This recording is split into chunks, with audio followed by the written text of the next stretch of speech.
And greetings. Good evening, everyone. Griffin Gaming here. And I'm getting an echo. Is that because I have my audio off? Is somebody got their Twitch audio on? Or is it me? Okay, there we go. It's gone now. Greetings, everybody. And it's Griffin Gaming RPG. And welcome back to Soul Citizens. It's another Sunday. And we're back with a full house today. Full house today with all of our other great citizens. And why don't we kick it off with our good friend, Mr. Kimmy65? What's up, brother? What is going on, chat? Everyone, what's up? We're back. And you're back in full regalia, looking good as always. Yes. Always looking good. Yes. Squadron 42 had today, so we're going to be celebrating a little bit of Squadron 42 stuff. So he's dressed to the nines, as they would say. And we move up to our wonderful Gigi, green-eyed gal. Hey, Gigi. Hey, everybody. How we doing today? And Gigi's got green eyes to go with Kimmy's green outfit. So we're getting closer and closer there. All right. And then last but not least, of course, the legendary man himself, the ambassador of Star Citizen, fastcart. What's up, FC? Hey, the guys. Yeah, I can't top that, so I'm just gonna say hi. Okay.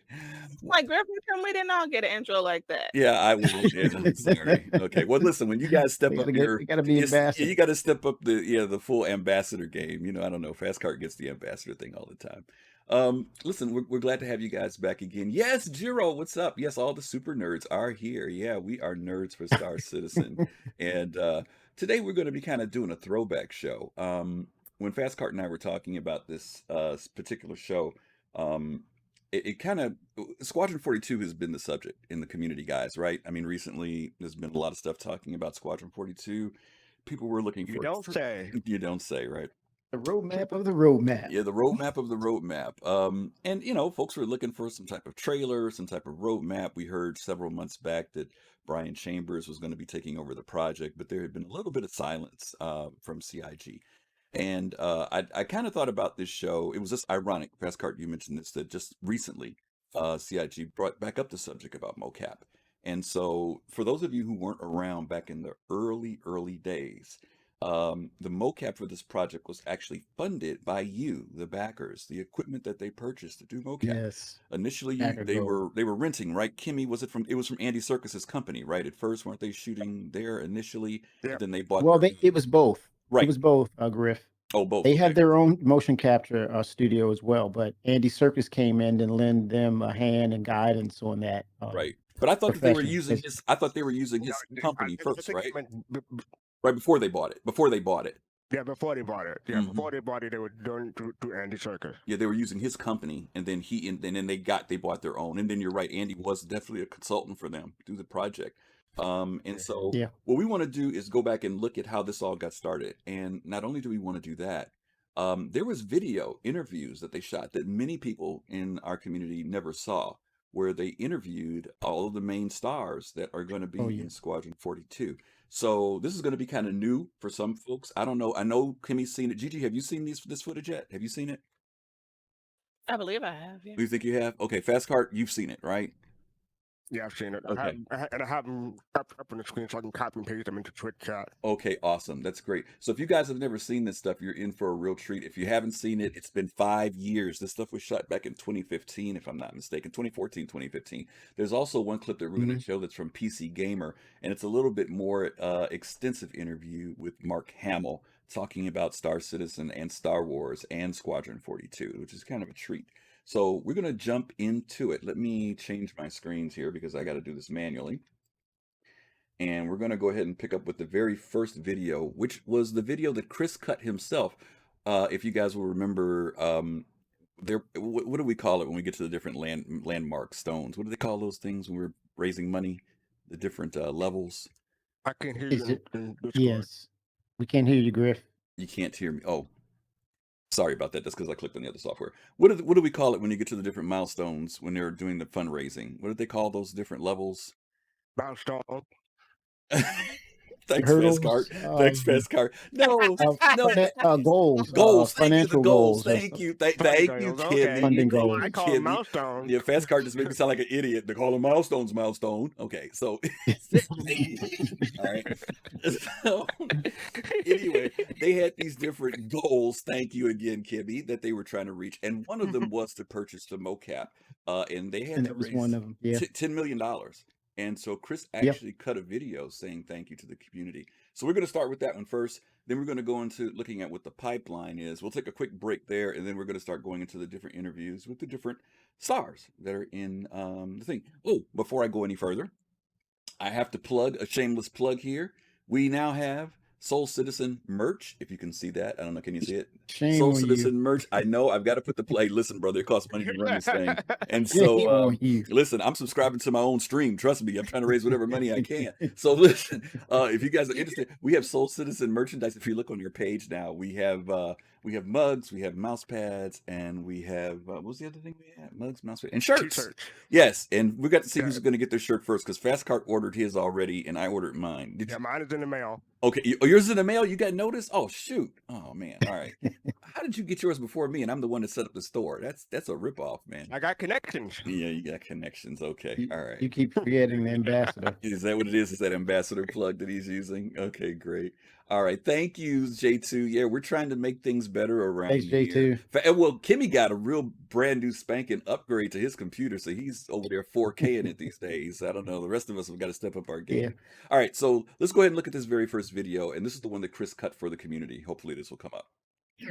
Hi, everyone. I thought I'd take a minute to say thank you to all of you. We've reached $10 million, which is an amazing milestone in crowdfunding. We're the #1 entertainment crowdfunded product, and I think we're only second to the Pebble Watch in terms of overall crowdfunding dollars, and we're actually fairly close to the Pebble Watch. So that's an amazing testimony to the power of the Star Citizen community, considering we are making a game that supposedly was on a genre that no one cared about, on a platform that everyone had written off. So thank you to each and every one of you. It's been amazing. We thought it'd be fun to show you Brian Brewer, our lead animator's visit to the Eugene, Oregon headquarters of Natural Point, who are the makers of Up2Track, which is the motion capture technology we're going to use in our new studio that you guys out there have helped, guys and girls, sorry, have helped us be able to achieve. So without further ado, check out the video. Running all cameras now, so 56 cameras, so that's overkill for a single performer. On the left, you'll see the reference video. These are Prime 17Ws. One of them is the blue one lit up over there. The other one is right next to Tom here. And because they're motion capture cameras, when we do our calibration, that's the one wave, these are both synchronized and calibrated, so they're known position and orientation. So once you've got that, you've got reference video with 3D overlay. That's pretty nice. This is our virtual camera system. It's a Red Rock rig and then a monitor, and we track this. We have our own custom thumbstick controllers here. Instead of laying down camera tracks with a mouse and Motion Builder or something, you can really just have a real camera rig, and you can kind of go out and block your shots and, you know, I don't know, lay down your camera tracks with a real camera instead. You can kind of drive your Motion Builder too. You can do recording, you can do play less take, maybe step through some frames. You can boom up and down, you can zoom in and out. You can change the scale of your movement if you want to be like Godzilla Cam, where like one of your steps is maybe like 15 meters in the virtual world. On the perimeter truss, 60 feet by 40 feet, we've got 47 Prime 41s, and then we've got another 9 in the 38 by 38 section. So it's making the ring light for the Prime 41 camera. Okay. And they're cut out of a solid piece of billet aluminum. And that's for thermal characteristics as well as being very rugged. It takes somewhere around an hour and a half to make each part. So it's about 3 hours total machine time just to make one Prime camera. This is our assembly area where we manufacture all of the different products that Natural Point makes, including the Opti-Track product line, Track IR, and SmartNav. So on here is something like 170 LEDs, if I remember correctly. And again, this is something like 20 continuous watts of power, and in the strobe mode puts out somewhere around 400 watts of power. This is our surface mount operation. It's called SMT, Surface Mount Technology. This is where we put the chips on the actual circuit board. boards. This assembly line has what's called a silkscreen machine. This puts the solder paste on, and then this is a robot that actually puts the parts on. And when it's going, it's incredibly fun to watch. Then it goes into an oven, and then the oven reflows, melts the solder paste, reflows it, and then out comes the actual circuit. You know what? We use the range of motion for when we bring characters. Cool. Start spinning them, and it really helps. So let's do that. You want to do that? The biggest impact on, or the biggest reason to select more cameras is simply for occlusion. The more difficult moves, the more performers that you're going to do. More cameras is your friend, just because we have a higher likelihood of the camera seeing an individual marker, and we need 2 cameras to see a marker to find a 3D point. So I hope you guys enjoyed the sneak peek of our behind-the-scenes visit to Natural Point. The technology feels like the next generation of motion capture for us. And the other interesting thing to point out is Natural Point are the makers of TrackIR, which we're also going to be supporting in the game. So it feels like a real, a natural fit for us to be in business with them on multiple fronts. So that's great. And I'd like you all to come back on June 28th. We'll be having a live stream, and we'll be revealing a lot of extra really cool behind the scenes information, some new ships, and also filling you in on future stretch goals, because for us it's actually kind of fun to involve you in the process of where we're going, and I think you guys like it too. So see you on June 28th.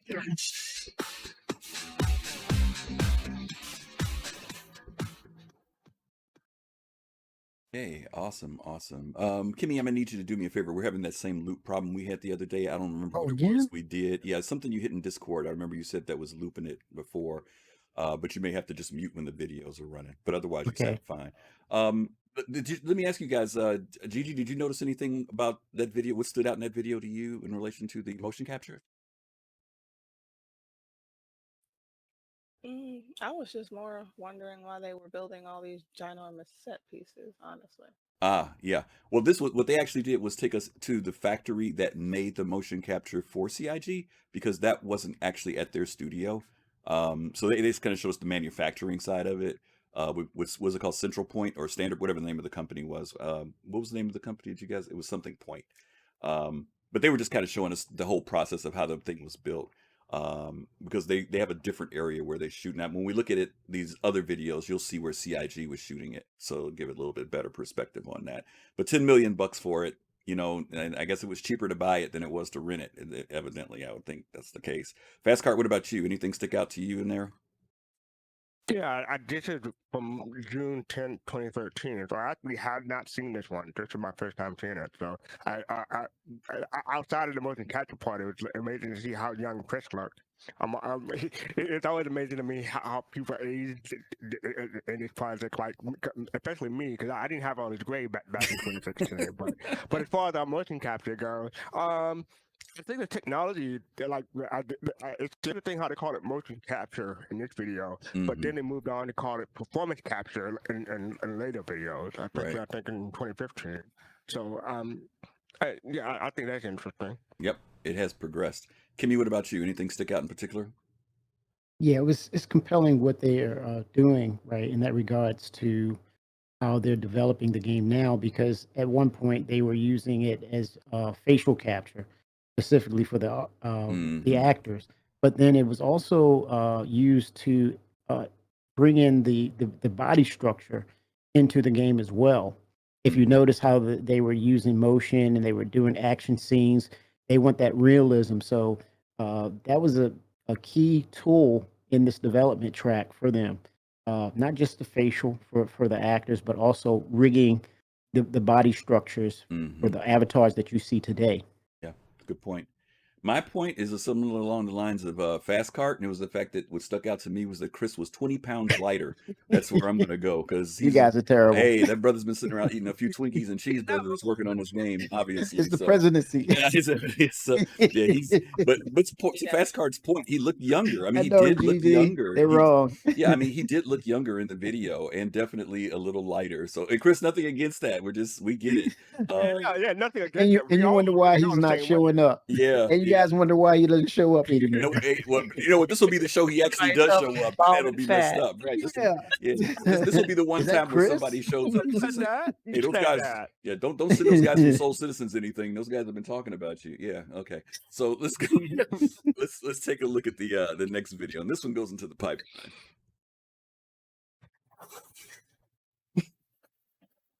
Hey, Kimmy, whatever you did, it fixed it. Thank you.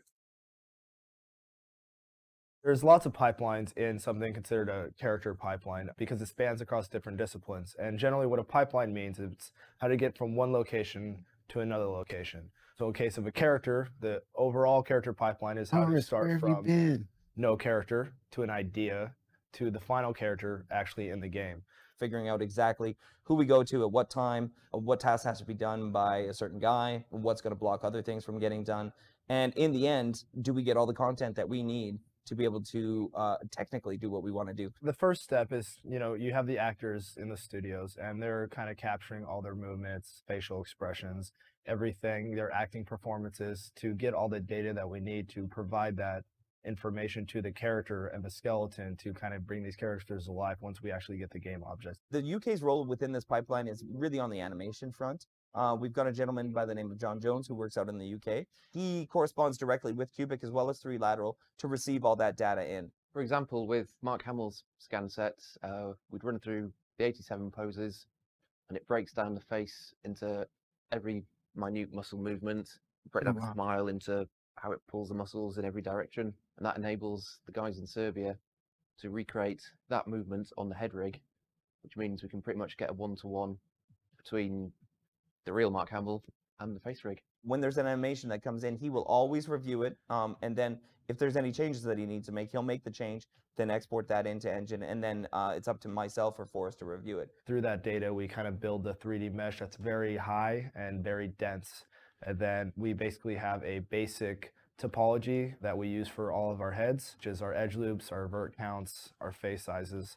And then we have that in a way morph to these high-end 3D scans, and that automatically maps all of your surface area for all your faces to the 3D data. But then once it's actually in, then that's going to be up to Stephen Bender, the animation director, to make sure that it all looks as it should. And I work with the animators in developing those motion capture animations so that they work well in the game. They're fluid, they have a good aesthetic value to it.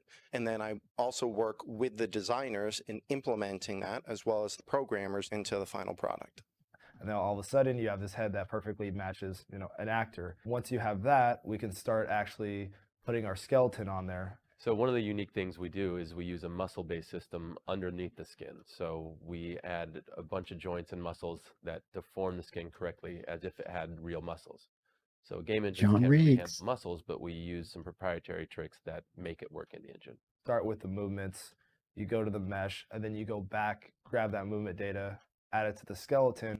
And now as the skeleton moves, you apply all that movement data that we got, or MoCap, so to speak, and bring this topology that's now been morphed to the character's head kind of to life. And now you can start seeing them move because we got the skeletons on there and so on. Once we have that, it's time to take this kind of gray head and then actually get it into the game to be able to start applying our diffuse maps, our normal maps, gloss, speculars, subsurface scatters, kind of these still had a lot of detail in are generated from these character faces through a series of photographs with each its own specific purpose. We're not going for a pre-rendered approach. Like lots of games actually pre-render their scenes with very high bitrate, so you don't see that they're pre-rendered, but they're pre-rendered. We want to try to get it in real time, but our facial structure is so complex. It's basically cutting edge that it means like we need to really optimize in a clever way so we can actually have we got audio coming 4, through 5, again. 6, 7 characters on a bridge Repeat in highest that. fidelity talking to each Audio's other, looping players through again. present in real time. As we build the pipeline, the faster it's getting. You have your animation pipeline, you have your modeling pipeline, you have your conceptual pipeline. We have our facial scan data pipeline. We have our hair pipeline. So there's all these different pipes that kind of build the system that we use to actually get from the very beginning to the very end.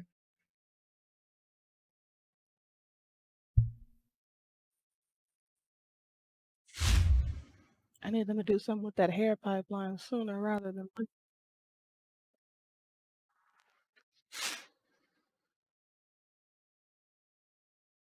You can hear you, Beth. We see you talking, but we don't hear you. I'm sorry. I'm muting my mic so I don't hear my clicks of my keyboard. Sorry. They were just saying recently that the hair is coming, I think, in 3.11. I think the next update. So I'm keeping my fingers crossed for that.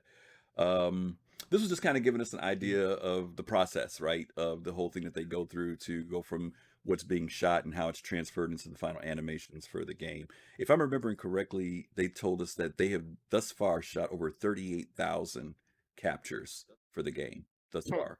And they still shoot stuff because they constantly are adding, constantly coming up with new stuff, even refining. I think, Kimmy, you said that is making it even better, even earlier work that they did. So this is one of the cool things about them buying the motion capture rig, is that it allows them to constantly update and keep creating stuff whenever they need to, or when they need to fix something. They don't have to worry about contracting out a studio and going there to have to do the work. So I thought that was pretty neat. Anybody got any thoughts on what they saw here at the pipeline? Tier 0. Tier 0. Just give me hair, like asexually. Hair, Tier long, 0. beautiful hair. Like yesterday. You remember that term, tier 0, tier 1, 2, 3? Mm-hmm. This is the beginning of that, where you have the Mark Hamills, Gary Oldmans. They're going to be considered the tier 0s, and then from there, we're probably like a tier 1, and then you're going to have your NPCs as a tier 3 or 2. Mm-hmm. So the greater the detail, the closer you are to tier 0. Exactly. And then those things that are not so, the inconsequential things go down in the tier level from tier 1 to 2 to 3. Gotcha. Yep. So that's the thing. And I think they even talked about that when they first showed us the old man footage. That subject came up, talking about that they were putting a lot of the detail into Gary Oldman's face, like you said, Mark Hamill's face, just because of your proximity to those characters in the game. Yeah, the hero character. Yeah, there you go. That's a good way to look at it. Yep, who are the hero characters in the game? Okay, listen, guys, real quick. Let me just say this real quick, Fastcart. If you have any questions, feel free to use the link to put those questions in. If you put them in chat, we will hopefully try to respond to them. But because we're watching, we may miss it. So if you've got a question or something, please throw it into the question form, and we'll respond to those at the end. Were you gonna say something, FC? I was just gonna say that this is from 5 years ago, almost 5 years ago, and it still looks good. The character stuff. So yeah, can't wait to see them see it in game. I mean, we already seen some of this in game with the the NPCs and stuff like that, but not to this detail. Yeah, absolutely. I got a fun trivia question for everyone here. You guys can chime into what ship was introduced that year of 2013. And here's a hint. It's not in the verse right now. No, don't even go there. Don't even go there, because you'll get Fastcart worked up and everything. So don't even, because he's waiting on that ship. So don't. What ship was introduced that same year? Answer. Let's see if anybody in chat knows. Bluesy. No, Bluesy, you blew it. It wasn't that year, 2013. That was not the ship. No, was it 2014? Remember 2014. 14. Okay. No, that was not the ship. Oh, okay. Then I was wrong. Anybody got it out there? I want to say not the Taurus, is it? So you should have saved that question, because we could have did a raffle if you had saved that question. We should have used that for the raffle today. You want to do that? Well, it's too early now, because it's no way of knowing. I have to set up the raffle thing for it, and it's no way to do it. Shoot. I got a mouse pad here I could have gave away. We'll figure out something. I don't know. Glaystone says the Connie. No, I don't think it was. And let me say, it's got something to do. Can you see this pin right here? It's got everything to do. Who gave me this pin that year. And that ship was introduced. Yeah, that microscopic pin that we truly cannot see. You got a good camera. You got a good camera, brother, but your camera ain't that good. What? Yeah, your camera's good, but it ain't that good, brother. It's a Phoenix. Oh, it's a Phoenix. Okay, got you. Okay. All right. But it's not in the game. Oh, the Taurus. Someone already said the Taurus. Oh, somebody said the Taurus already? Okay, I must have missed it. Okay. All right, well, we're going to go ahead. We'll see if somebody comes up with the answer. Let's go ahead. We're going to the artist now, and we're going to start out with Mr. Gary Oldman. All right. Okay.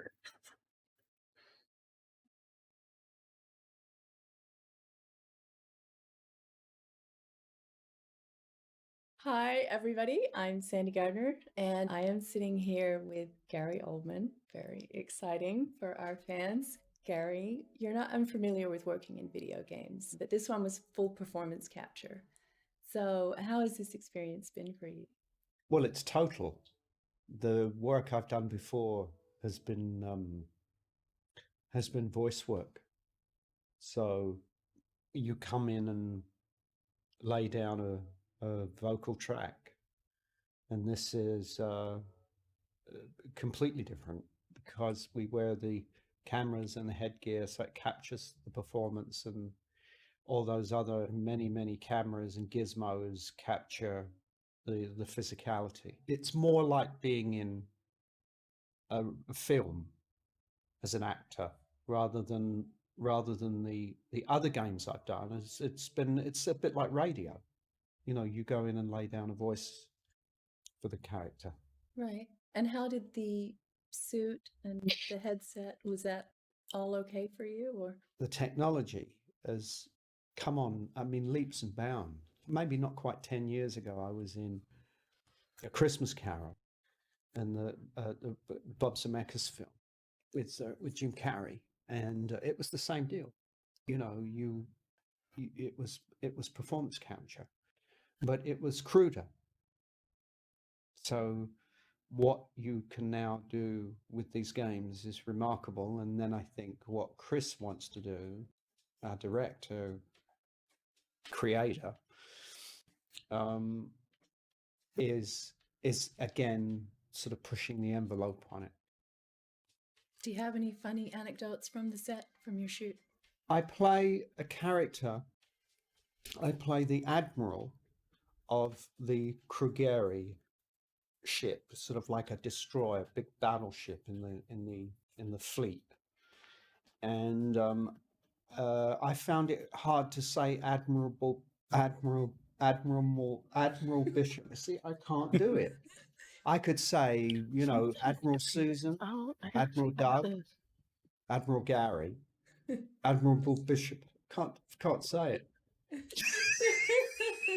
So what happened on set then? I just ended up saying Bishop. I'll fix it later. I'll fix it in the edit. But yeah, no. Actually, a real blooper. They have that somewhere I couldn't else. even say my own name. There you are. Attention, fleet. This is Admiral Bishop. Oh, this is it. Sorry, I'm not used to acting. Attention, fleet. This is Admiral Bishop.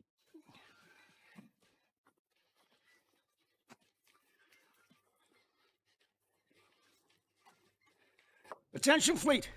This is Bishop. You are ordered to immediately withdraw. It's been nice also to reconnect with Mark Strong, who's in it. So the last time that we were working together was Tinker Tailor. We were wearing, you know, tweed and smelling of Brill cream and you know, stale cigarettes. So it was quite nice to sort of hook up with him again, hundreds of years into the future. Yeah. In motion capture suits. In motion capture suits, yeah. What was the inspiration for the portrayal of Admiral Bishop? Admiral Bishop. Admiral Bishop. Well, Chris had an idea of him. Well, more than an idea of him, really. He is a sort of great leader, soldier, tactician in the sort of the vein of someone like General Patton, and like, you know, Montgomery or Alexander the Great. So that's, I think, the sort of the base for it, and then you make it your own. You can look to either characters in history. Even sometimes you can actually look to other actors. You can have, it's like a sort of what I call a springboard. It's a point of inspiration, but it doesn't mean that you do an impersonation or that you copy. Mm. You can get the spirit or the flavor of what you're looking for somewhere else. Right. I heard that you were just rehearsing and like everybody stopped and everybody's jaw just dropped and went. Yeah, I was just sounding it out. Right. Yeah. But well, the thing that I think people forget or don't realize is that you have to kind of when you rehearse a play, you have 6 weeks, let's say, Right. sometimes longer, sometimes shorter, but you'll have at least a month, at least 4 weeks, if not 5 or 6 weeks.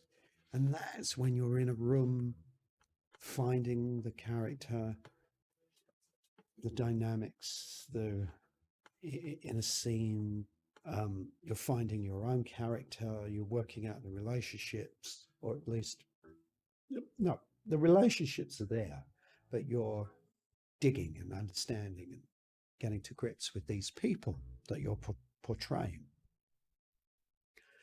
In film,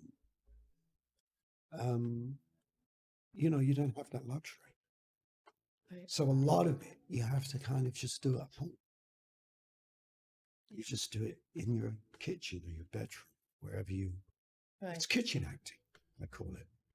So you kind of like work on something. And then when you get to a space, like over here at the Imaginarium, then you want to kind of like open it up. So I was just opening up my shoulders. Right. Well, Chris mentioned that I guess there's some line where you're asking if anybody would like to leave. And I guess it was so powerful that a couple of the actors were like leaving. And then Chris was like, no, you're actually not supposed to leave. Yeah. So. Oh, abandoning ship. Yeah. Yes, if any of you wish to leave. Yeah. Yeah. I think yeah. But it's all new stuff. I mean, we're doing things. I've got a vague idea of what I look like. I've got a vague idea of what I'm wearing. I have a somewhat good idea of this, the sort of bridge of the ship that I was in. But all this stuff is just, it keeps evolving. I mean, we're fighting this enemy, the Vandal. I actually only saw today what they look like. I mean, I could just imagine that they were ugly, right, like nasty guys. I mean, that was enough. But I actually, for the first time, saw what they look like. And this thing behind me is that's. It's an M50 racer ship. We use that in the Murray Cup, which is kind of like a Formula One kind of race in space. Yeah, no, it's beautiful. The first time I've seen it, so it's terribly. You get lots of kudos with our gaming fans. They'd be very impressed. All the people who own one of those ships currently would be chuffed. Gary Oldman likes my ship. Yeah, right, really. It's And what do you feel then is the future for these types of projects like this, characters through motion and performance capture? Well, I can't speak for. I mean, I can only, from personal experience, and I can't speak for other people. I mean, from what I gather, Chris is a bit of the sort of George Lucas of this stuff, or potentially could be. And he is going for a more a sort of emotional. Harry Taint and Sergeant Hack, thank you guys for the follows. Really putting the player really putting you in the game. 27. In a way that we don't have right now. So he's sort of pioneering it, this kind of interactive play with the game. And what he wants from it, I think, is more a cinematic experience where you have emotional connections with characters, like you would in a movie, where you root for a person in a movie, or you're familiar with a character and you get to know someone in a film. I think he wants to sort of push the game world. Mm-hmm. That kind of basically ties into my last question for you. How is it, or how was it working with Chris Roberts? It's been utterly charming. Yeah, I mean, it's always nice to work with a director who knows what he wants, who has a point of view, and you are more so in this situation. You're at the mercy. You're very much at the mercy of the director, because you're asking not only what it looks like outside the window, but what am I? So this thing I'm standing in front of, this piece of cardboard Audio coming through, Kimmy. with gaffer tape on it, is, oh yeah, that's the console, and then you've got your screen here, and you've got your thing here, and you say, oh, so this is this and that, I mean, you're blind. Mhm. You're kind of, Right. I mean, talk about running on faith. Mhm. So it's been, you really need your hand held through it. But when they clap the board and say action, it's much the same thing. So when our fans go quite wild when they find out that you're in our game, we hope that you liked us enough that you might come back. I do believe I'm coming back. Suddenly tell me. I think everybody had a good time, so we hope you had a good time. Yeah, I had a good time too. Yeah, it's gonna be a cracker. Yeah. And that's it, guys. Oh, we got a little Star Citizen. Oh, now I kind of translate. We can't hear you, Gigi. You're muted for some reason. Your mic's not coming through. But I think we kind of heard what your message was now. Nope, not hearing you. Your audio's probably acting weird. Yeah. We knew you said something when you left about going to the door or something. That's all. That's all we heard or something. Yeah, audio's still not coming through, but that's okay. We'll get it going in a little bit. You got your hands full right now. Don't worry about it. We'll get it going. Wow, Gary Oldman. I think Umbra said this earlier. Yeah, Umbra, I'm like you. I didn't know. It wasn't until I saw this actual recording 5 years ago that Gary Oldman had such a heavy accent. No, I shouldn't say accent. I just never knew. I've gotten so used to hearing him speak in American English, quote unquote, that I've completely forgot the fact that he has, this accent. And I thought about, like, when he was in was it Francis Ford Coppola's Dracula? Even that, I never thought about it. I never thought he had a European accent. I thought he was just making it up. But boom, there it is. Fastcart, any thoughts on Gary Oldman? I thought this interview was really cute. She was just struck by him, and who wouldn't be? So I don't blame her at all. And I think that the line could have been fixed if he had said Admiral Fastcart instead of Admiral Bishop. If he said Admiral Fastcart, he wouldn't have had a problem at all. It wouldn't have been a problem, right? You're probably right. I also, it's amazing. Like it'll come up later, but some people think that this game is using the likeness of these actors without their permission, and it's really amusing to me that no, that these are actual stars doing their performance in the game. Yeah. I agree. It is interesting. To the point of her being starstruck, there's another reason why Sandy's starstruck too. Many of you guys know that Sandy is also an actress, or an aspiring actress, but she is an actress. She's been in films, and so obviously being able to sit across from somebody who's an Oscar Award or Academy Award winning actor is going to be something that she's going to be really excited about. Kimmy, what about you? Anything stick out with you with the Gary Oldman interview? Yeah, I mean, Gary Oldman, right? Mm-hmm.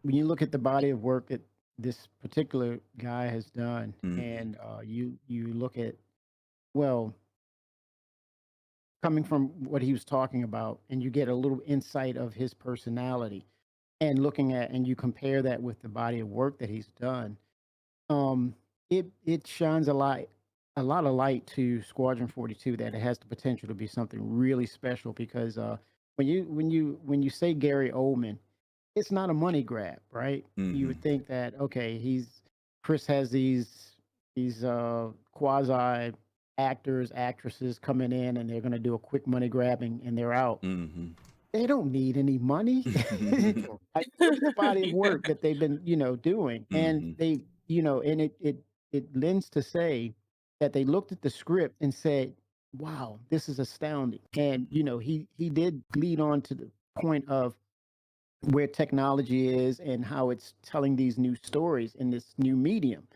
And so, with that said, I don't think that it's a money grab. I mean, look at the level of stars that he's brought in, and then when you look at the point of the financials, when you're talking about a father and son investor came in and dropped 42 million.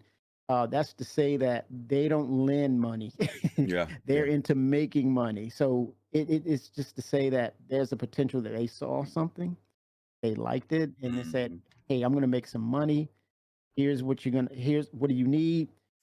I'm sure I'm going to get my money back." Right. That's a good point. But yeah, Because all actors, right? I mean, they have agents and stuff, and agents, their job is to find jobs for them, right? And quite often, actors will get a script, and they may say something like, "Hey, this isn't for me," or yeah, I don't understand this," or whatever the case may be. Especially when Turn it when down. you're not a starving artist, like you said, when you're an artist who no, you're making money, you can pick and choose what you want to work on. you But mentioned Francis Ford Coppola. Absolutely. But obviously they thought that there's some worth here in taking on Yep. this job. I also appreciate the fact that Gary Oldman was articulate about the project, because a lot of times actors Yeah. will say it's nothing but a job. They go in, do the acting, and leave, and they don't really know the depth of it. They just know that I shot. And quite often you'll even hear actors say, "I never even saw the film. I was in it, but I I can never pick went and to even choose the see it." script. So I love the fact that he could articulate and talk about the project, Chris's vision of the project, even Mhm. how far Chris even interpreted the role that he had to play. Gigi, I don't know if you can hear. I know you've been going back and forth. Are you okay? Can you hear us? Good. Oh, okay, cool. Good. What did you like about Gary Oldman? Anything in particular stand out, or do you like Gary Oldman as an actor? I've had a crush on Gary Oldman since I was a child. So What? yes, I know. Don't ask questions, just go with it. I have loved Gary Oldman for most of my life, especially once he did the Christian Okay, Bale Batman professional. movies. Okay. Mm-hmm. And like you guys said, Francis Ford Coppola's Dracula. So yeah, Yeah. So there's this might be the deep one dark reason. secret. This might be the one reason why Gigi will play Squadron 42. We just found that out now because Gary Oldman's the You sure will. Okay, fair enough. Admiral. Oh, Yeah, Fastcart. one thing I want to mention, I don't want to get too much about the story away, but I mean, he actually plays an old man in Squadron 42. So if you watch the trailer for the Bishop trailer, you can see he's affecting his voice. So he has like 1,000 voices, Yeah. Yeah. not just accent. That's very And true. Griff mentioned Winston Churchill too. Yeah, that's very great. That is really, really great. Okay, let's move on to the next one. And this is another popular actor. By the way, these first two actors are actors that Chris has not used previously in his films. Gary Oldman was one, and then the next one is Gillian Anderson. And it's Yes. interesting Scully. because the other actors that we're going to see are people that he has worked on previously, even back to the days of Wing Commander. So let's take a quick look at the interview with Gillian.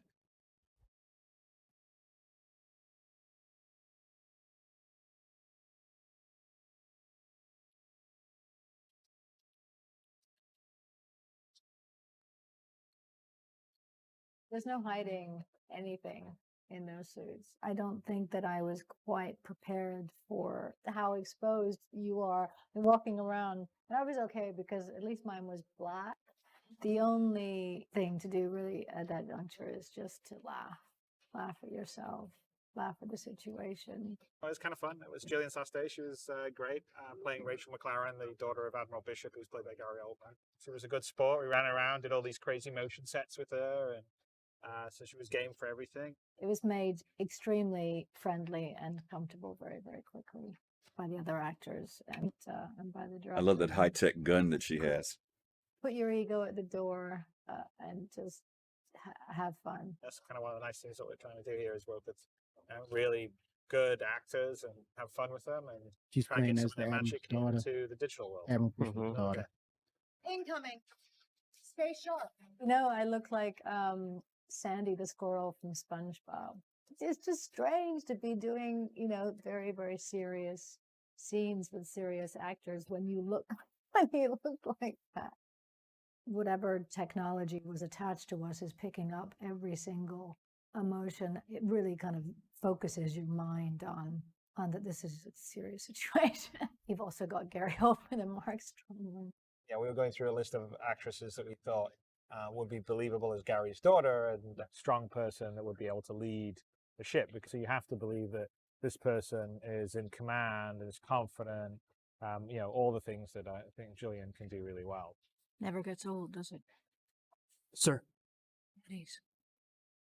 So we're going to have Gary on the set and her, but Gary will be at his station and she'll be at her station, but really Gary's on the bridge of the Gary and Gillian's on the bridge of the gauntlet. I ordered you to fall back. Can't do that, Admiral. You're dead in the water and we can help you. Our room was the plywood furniture, and on the TV it was already surrounded by the ship as it will look. That is just completely new for me, and I think a lot of people too. It took a lot of time to explain, oh no, don't you get it? That's what is going on here. And everybody goes, oh. Her gun handling is much better than like Other us. people don't Yeah, maintain she looked good. I mean, like, hey, you could capture the combat set if you want. I think I held a gun on the fall, but when I used to shoot guns on the X-Files, it was a Sig Sauer. It was a proper issue metal heavy gun, and these were pieces of wood stuck together, painted gray. I shot at huge aliens. Initially, I was running around in my suit and shooting to a degree, and then Chris said, hang on, let me just show you what these guys See, that's actually the size of the creatures, so they're pretty big. This will work on them? Yes.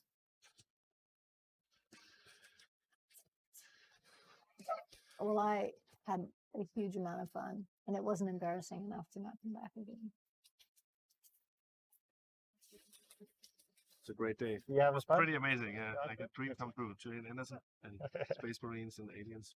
And it's fun to have great actors and also people you've sort of seen growing up. They're going to bring the world alive, and I think it'll be an experience that people haven't had in the game before. So I think it'll make the world much more immersive. We're about to have company. Here they come.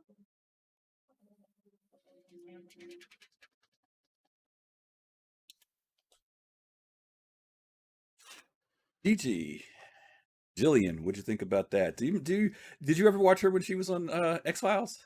Did you ever see her? I have watched her in almost everything she's done. Really? I love Gillian Anderson. Mm-hmm.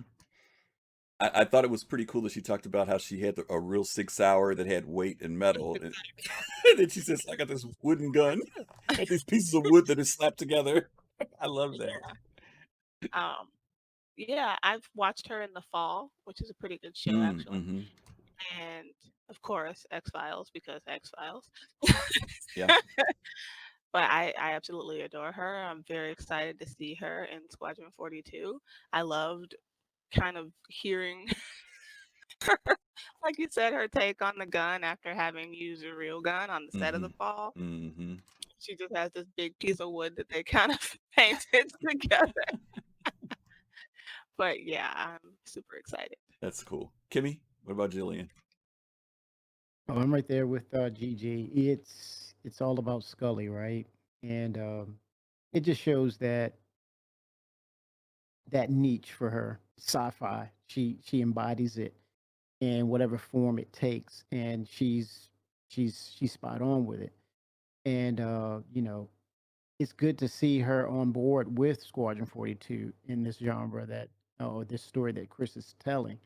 And it's good to see that she's playing a very strong role in Squadron 42. Obviously, not just being you see the dynamic of, and we understand that, okay, it's the Admiral's daughter, but she's a high-ranking officer in the UEE, United Earth Empire. Mm-hmm. And I mean, she's got the clout, and she's doing the damn thing, So that's inspiring for the ladies in game as well. So I love to see this. It's very refreshing, and I love me some Scully. Yeah, it's good stuff. Fastcart? Yeah, I know she can use a firearm, so I wouldn't want to be a Van Duel in her way when she's shooting in the game. So yeah, look out for that. But no, I've been a fan of her since X-Files too.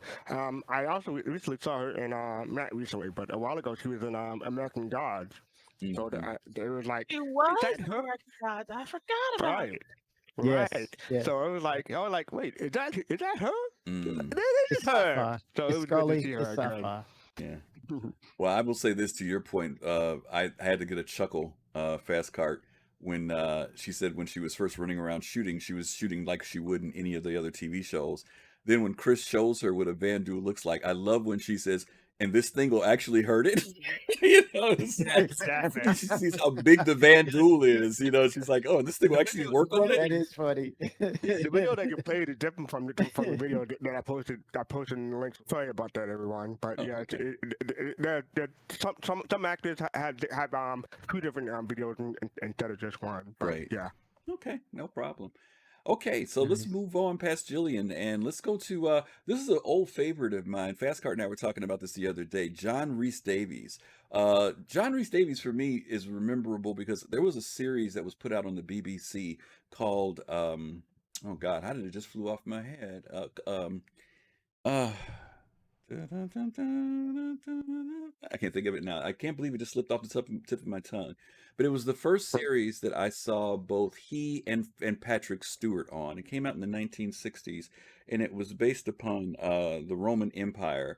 And Caligula is not the term I want to use. Claudius, Claudius, the series Claudius. Okay. John Rhys-Davies is in that, and I was telling him that even Patrick Stewart had hair back then. So, but some of us are familiar with Rhys-Davies because we've seen him in so many films. We've seen him in many memorable things such as the Indiana Jones series, obviously the Lord of the Rings series. It's Gimli, and so here we're going to hear a little bit from him. Yeah, Gimli. We're going to hear a little bit from him now.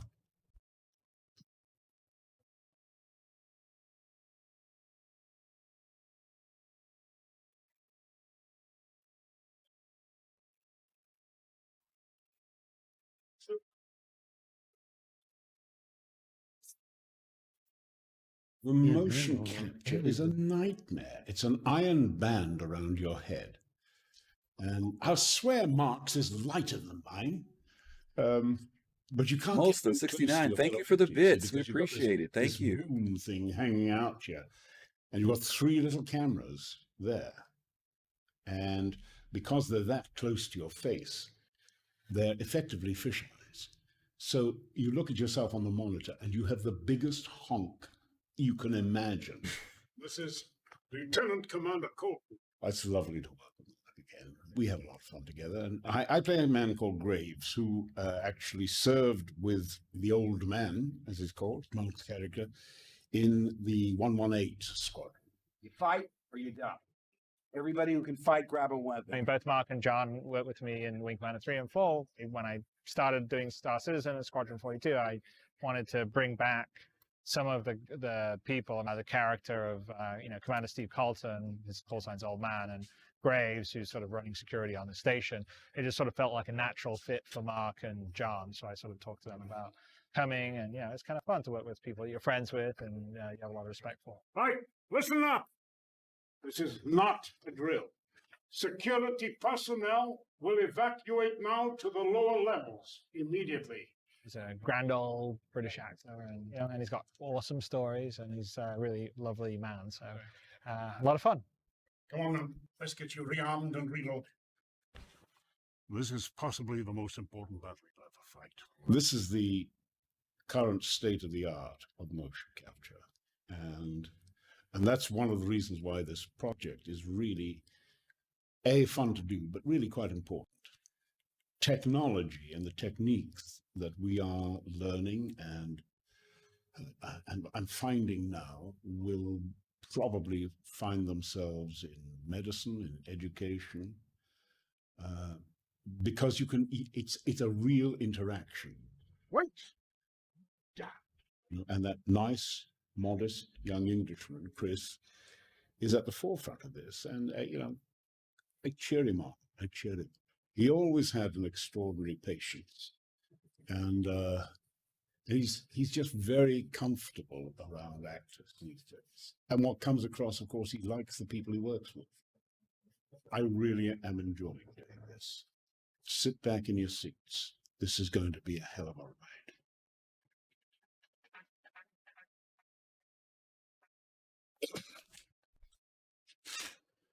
Well, listen, when the old man says it's going to be a ride, I think we better take his word for it. Wow, I hate to say it, but he was right. His nose was big in that camera shot. I don't know if you guys noticed it, but it was kind of big. I was going to say That honk. It was. It was his nose stood out. But obviously it won't be that distorted. But You Gigi, guys are Gigi, what do you think all about? right. Yeah, John Rhys-Davies. What did you think about? I mean, you mentioned Gimli earlier, obviously, because he's played so many Oh, roles, right? What do you think about what you saw? watched all the Hobbit movies. I've watched all Lord of the Rings movies, so I know very well who John Rhys-Davies is. Mm-hmm. I don't know. It's just exciting to see these people that I know. You know what I mean? These people that Mm-hmm. I enjoy already. Their careers have been a part of supporting their careers, becoming a part of something else that I love and enjoy. So Yeah. that's always really nice. It's always nice to see things you like, somehow managing to come together because it's so rare. But it's always so nice when it does Yeah. happen. Kimmy, thoughts on John? Classical actor there. Well, no disrespect, Griff. I'm going to say John Rhys-Davies. I said Rise earlier, and Kimmy, But yeah, and wait, but definitely. Fastcart's going to argue the point with you because he corrected me and said Reese. Listen to the video of the one I linked, not the one that the Griffin played, but the one I linked. Sandy actually called him John Rhys-Davies. Yep. And I thought so too. That's what I said too, Kimmy. I was calling him Rhys-Davies as well. So I had to take the slap on the hand from Fastcart. So Right. maybe if we double team him, we can prove him wrong. But go ahead. What were you going to say? Look at the link I played. I think we can work. I think we can work take on it. We can take him on. We can take him I think on. we can take him. But you first.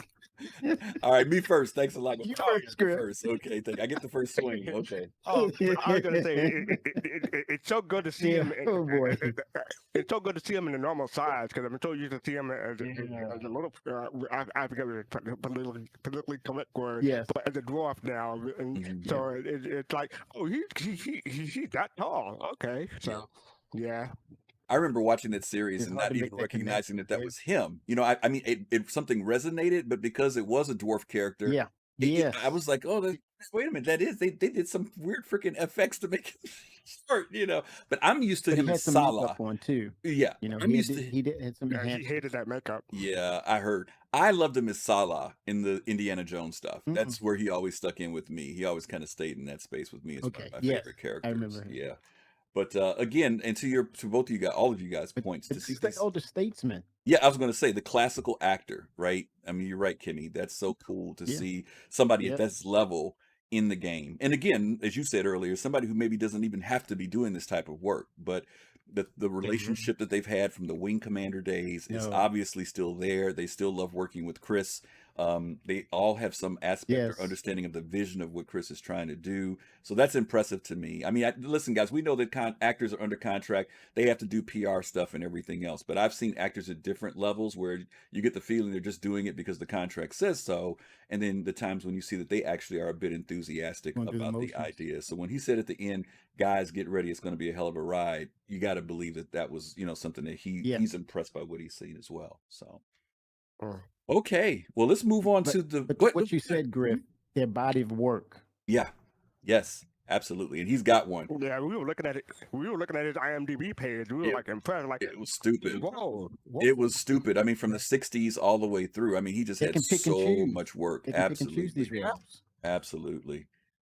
Okay, so let's go to a face that's not so familiar to many people. Let's hop here.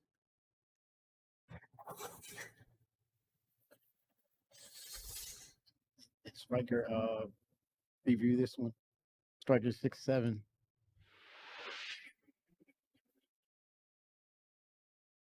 Hey everybody, it's Sandy Gardiner, and I am here for the Squadron 42 EPK with Mark Hamill. Mark, we are so excited that you are on Squadron 42, and all the fans are going to go crazy when they find out there were rumors. Did you say not so recognizable? Is that? Everything's an NDA. Yeah. I had to pull your chain a little bit. I remember the old days when producers craved free publicity, but I have several projects now that I can't talk about. One, I will be financially penalized if they can trace the leak to me. just crazy. It was done under a fake name, and oh my gosh, Well, a whole there, new world. it was on Reddit. Mark Hamill flew to London. Well, he must be in Squadron 42.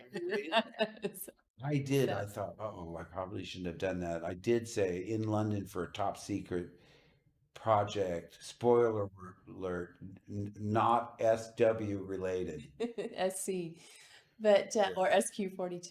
There you go. So, can you tell us about your character? I love this guy, Lieutenant Commander Steve Colton.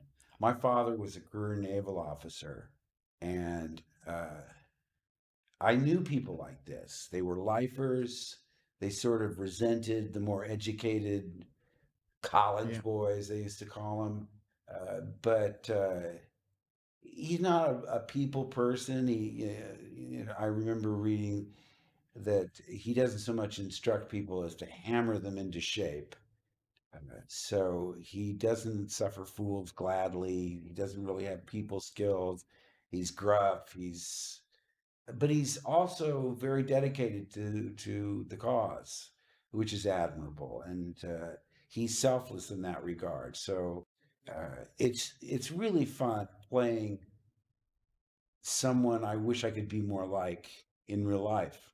And Ian Duncan is playing the player. It's really from his point of view, although I'm sort of his sidekick throughout the game. And it's just been as much fun as I imagined it would be. I really had such a great time working on Wing Commander with Chris, and the fond memories remain, but I never in a million years thought that the opportunity would present itself again. And when he asked me to do it, he's so brilliant. I didn't need a script. I immediately said, of course, I can't wait. Of course, your agent says, you didn't tell him that, did you? I mean, play hard to get, for God's sakes. No, I didn't have to think twice. It was just a no-brainer. How was the suit and the headset for you? Well, I've been watching the DVD extras on, Planet of the Apes, Lord of the Rings, Avatar, and any new technology fascinates me. So I thought I'd love someday. I'm very jealous of Andy Serkis getting all of these parts, because I thought, boy, he's King Kong, he's Gollum, he's all of these wonderful character parts. So I couldn't wait. I wanted to see what it would be like. And you have to remind yourself, you're wearing all this gear and you look on the monitor and you think, wow, that's very impressive. I got this great outfit and a backpack. And the key question is, can they make me look taller? That's what I can. I'm sure they can. Make me look a little more like, I don't know, Brad Pitt or something. But because there's not much dignity there. You sort of look like a penguin in these outfits and the little, skull cap and whatnot, and then the headgear. But like I say, you look at the virtual sets and they're just stunning. And you imagine that if you were doing this with real sets in real time, or, the amount of time it takes to change over to other sets, we'd be on it for 6, 7, 8 months. The sets are just awesome. And, Chris kept saying, and yeah, they're not even finished yet. But it's fun because we'll look over, I was sitting in a simple folding chair with John Rhys-Davies and Ian Duncan, and over on the monitor, Hannes had put us on a big white sofa.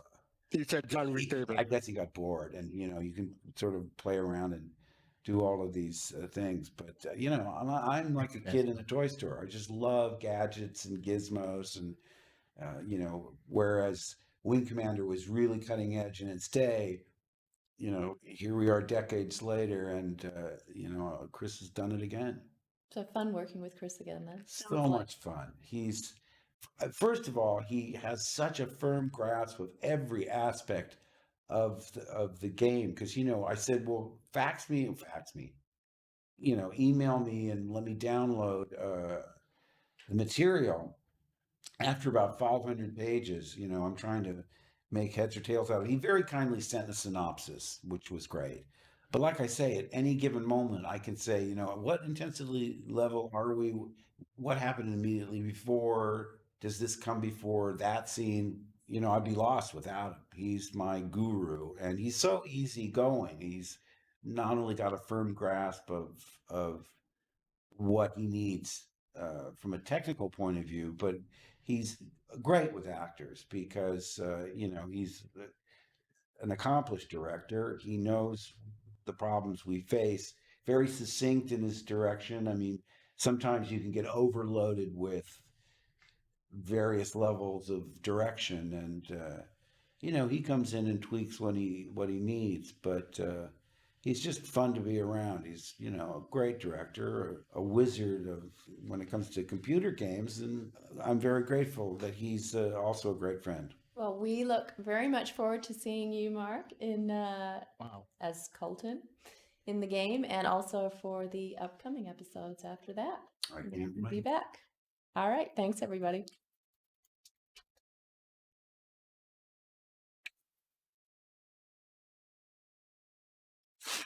I'm going to jump in first on this one, just as a technical point. Mark mentioned about how many pages he had in the initial script that he had of 500 pages, and then fastcart, you elaborated on the fact that it has grown over the time to 1,400. But just to give you an idea, for anybody who's done anything with film, you guys may know that a page in film is usually equal to 1 minute of time. So that gives you a rough estimate idea of how much motion capture or performance capture they've been shooting. And if they are at 1,400, that's a lot of hours. And don't forget that the Squadron 42 story is in multiple chapters. So, you know, there's chapter 1, chapter 2, chapter 3. So they're probably capturing as much stuff as they possibly can. And as the story develops and grows, some of you may remember on the timeline for Squadron 42, they showed how far they were in certain chapters of the story. So just want to throw some background there behind the script thing. Go ahead, FC. And one of the Citizen Con, they brought out the actual script, and it was reams of paper, a stack high, and I think it was then they said it was like 1,400 or 1,500 pages. And knowing that story continues to grow, the lore team, you know, they're not just there for one shot thing. They're developing this story on and on as it goes on. So, and it'll be interesting to see how that story unfolds. GG Mark Hamill, you made the comment about that I jokingly said it was some unknown actor, but okay, you do not get to throw Mark Hamill up on my somebody you probably won't know. Yeah. Does anyone not know Mark Hamill? At this point, right? Chat. Does anybody not know Mark Hamill? No? We all know Mark, right? Yeah, all right. Yeah. There goes someone. Someone says, "Who is he?" There, who is he live? Well, you know, one of the cool things about this is that Mark Hamill does go back and say how it was decades ago that he had worked with Chris. But as you guys know, we've seen him in film, but Mark Hamill's gained so much notoriety for his voiceover work. And like Kimmy said, the Batman thing is one of the things that there's one generation knows him more almost about Batman than his other film credits that he's had, which is kind of interesting. And he even did Batman in one, if I'm remembering, even in the original Arkham series. I thought the very first one, he did the Batman voice in the Arkham game. I can't remember what the first one was called. He did the voice. Arkham Asylum. Yeah, he did the Batman voice in that. So carrying that over from the animations into gaming, and then of course he's done voiceover work and a lot of other stuff too. Kimmy, Mark Hamill. He did TV shows too, Griff, with the Flash. Yeah, absolutely. Oh yeah. The new one and the old one. The Trickster. The Trickster. That's right. The Trickster. Yeah. Kimmy knows his He came back to do the he DC's. do his No, that's great. Mark Hamill, and you know, again, these are all top actors. Go ahead, go Kimmy. Yes.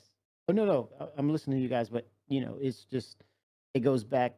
They go way back. We know that, right? Wing Commander days, and then Chris was one of the first to start incorporating full motion video, what they call full FMV back in the day when you it was the advent of when the CDs were introduced to your gameplay, and then Chris was putting in movie footage, video footage of of the cutscenes in Wing Commander. So that was groundbreaking at the time. You know, this is like probably like the third or fourth Wing Commander they started using that motion capture. So, like he said, Was it the they're second? friends. I don't They go remember. way back.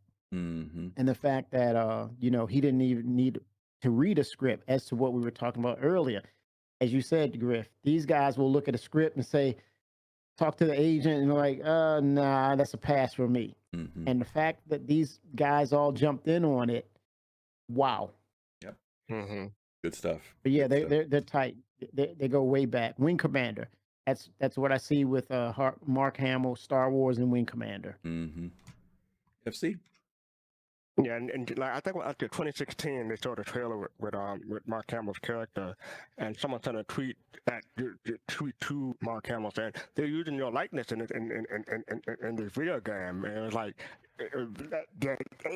all the replies after that is like, yes, he knows he's in the movie, like, he's in the video game, and like I thought it was funny. It was like people don't expect someone of his caliber to be in a video game like this. Yeah, but you also gotta expect that nobody would just go ahead and use Mark Hamill. You would think, right? Like Lawsuit central. up one wall and down the other. Like, Yeah. no, Yeah. A serious lawsuit, right? I know you would think. Yeah. Right? it's Mark Hamill. Yeah, this is very true. If he's in something, he probably knows it, guys. And the other thing is, I think he has a promising career ahead of him. Yeah, I think so too. For an unknown actor. Renaissance man. She's giving you the GGI. Okay. All right, so let's go ahead and jump into Andy. By the way, folks, this is an update for those of you who came in later. Thank you all for joining us. We're kind of doing a throwback. CIG has been, Squadron 42 has been the hot subject of the last month and a half. And we're going to be doing a show in a couple of weeks about Squadron 42, about the game itself. So we did a throwback to go back, and some people never saw this footage of the original interviews that were done with the actors that are going to be in Squadron 42, and for motion capture. And you guys know motion capture extends beyond Squadron 42, but even in the Star Citizen universe, the things you see like the bartenders, things of that nature, that's all been done via motion capture or performance capture, as fastcart said earlier. So we're going to go to the king of performance capture now, and that's Andy Serkis.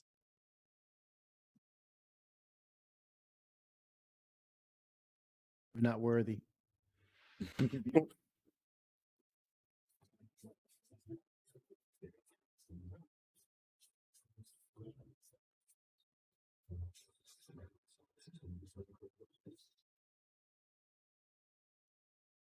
So we are experimenting with the Vandal physicality, and part of that is zero gravity. We're using this rig which has got a bungee on it, because I can kind of move from stations within a spaceship with a kind of grace of a cat, but with a sort of not completely zero gravity, but with a sense of being able to move and make big leaps and bounds with it kind of effortlessly, really. So the team we had were the guys that did the rigging for Gravity, which obviously they did a really nice job on the Zero G, and so we were using it to sort of do a low G environment, which we were thinking that the Vandal Kingship has, and to allow the Thul to move around pretty quickly and do sort of bigger, more live jumps. So it was fun. I'm enjoying it. He's so great with performance capture. I mean, he's pretty much the guy that wrote the book on it. It's his company we were working with, which is great. It's been great, actually. I really enjoyed it. The team, they're fantastic. Can't quite feel my inner thighs anymore, but hey, all in the pursuit of art and happiness. So we have Andy Serkis playing Thul, who ultimately will be the sort of main antagonist, and then we have Patrice. He's playing the Okurai, who is the leader of the clan. Good exercise, good creative freedom, a bit like being in a theatre workshop. Lots of fun. Patrice is trying to find a kind of centre for his character, and I'm going to do the same. We're going to be hooked up to the system, so we'll be actually able to see the avatars for the first time just right now coming up.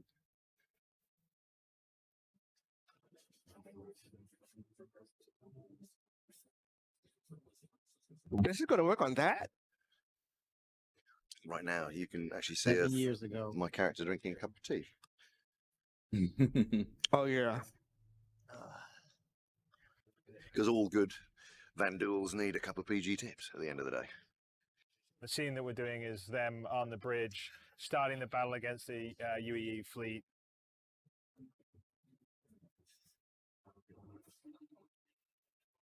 It's a piece of plastic piping covered with markers and green tape, which represents a very symbolic ceremonial sword of the Vandoor.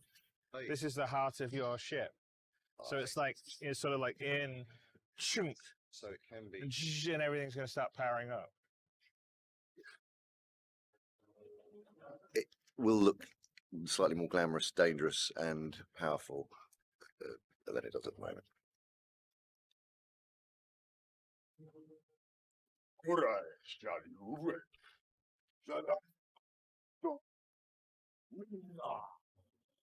Both Andy and Patrice weren't speaking English, obviously. They were speaking Vandal, which is a made-up language, but a proper language that was created by Britton Watkins, who's a sort of specialist in creating languages and actually does it for film. So he's most recently been doing the last couple of Star Treks.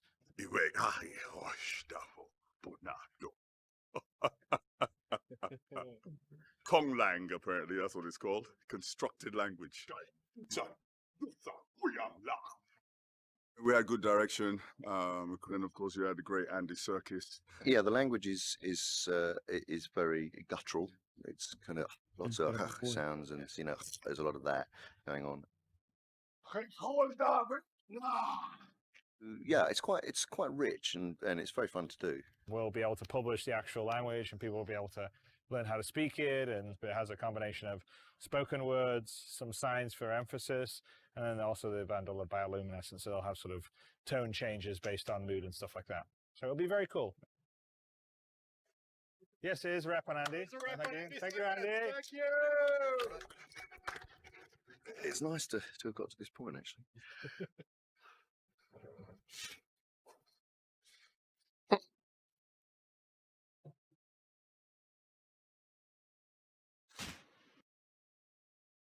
Righty, Mr. Andy Serkis there. Let's go to Gigi. Gigi, is this the first time you've gotten some insight to see the Vandal, like with the animation and stuff, or have you seen some other stuff before? No, I haven't seen the Vandal quite yet, so that was the first time I saw the Vandal. And your impression? Why?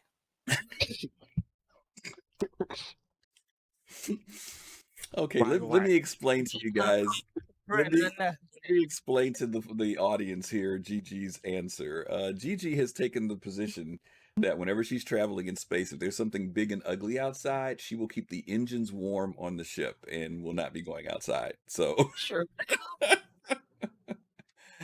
Kimmy, talk to us a little bit. Me, I'm going to stay away Don't from blame you. Kimmy, give us some feedback, Kimmy. It's a lot to say about Andy Serkis, right? I mean, it's so much to say about him. But essentially, you look at Gollum. He's Gollum, right? Mm-hmm. And then you look at the underlying things, or the things that you're not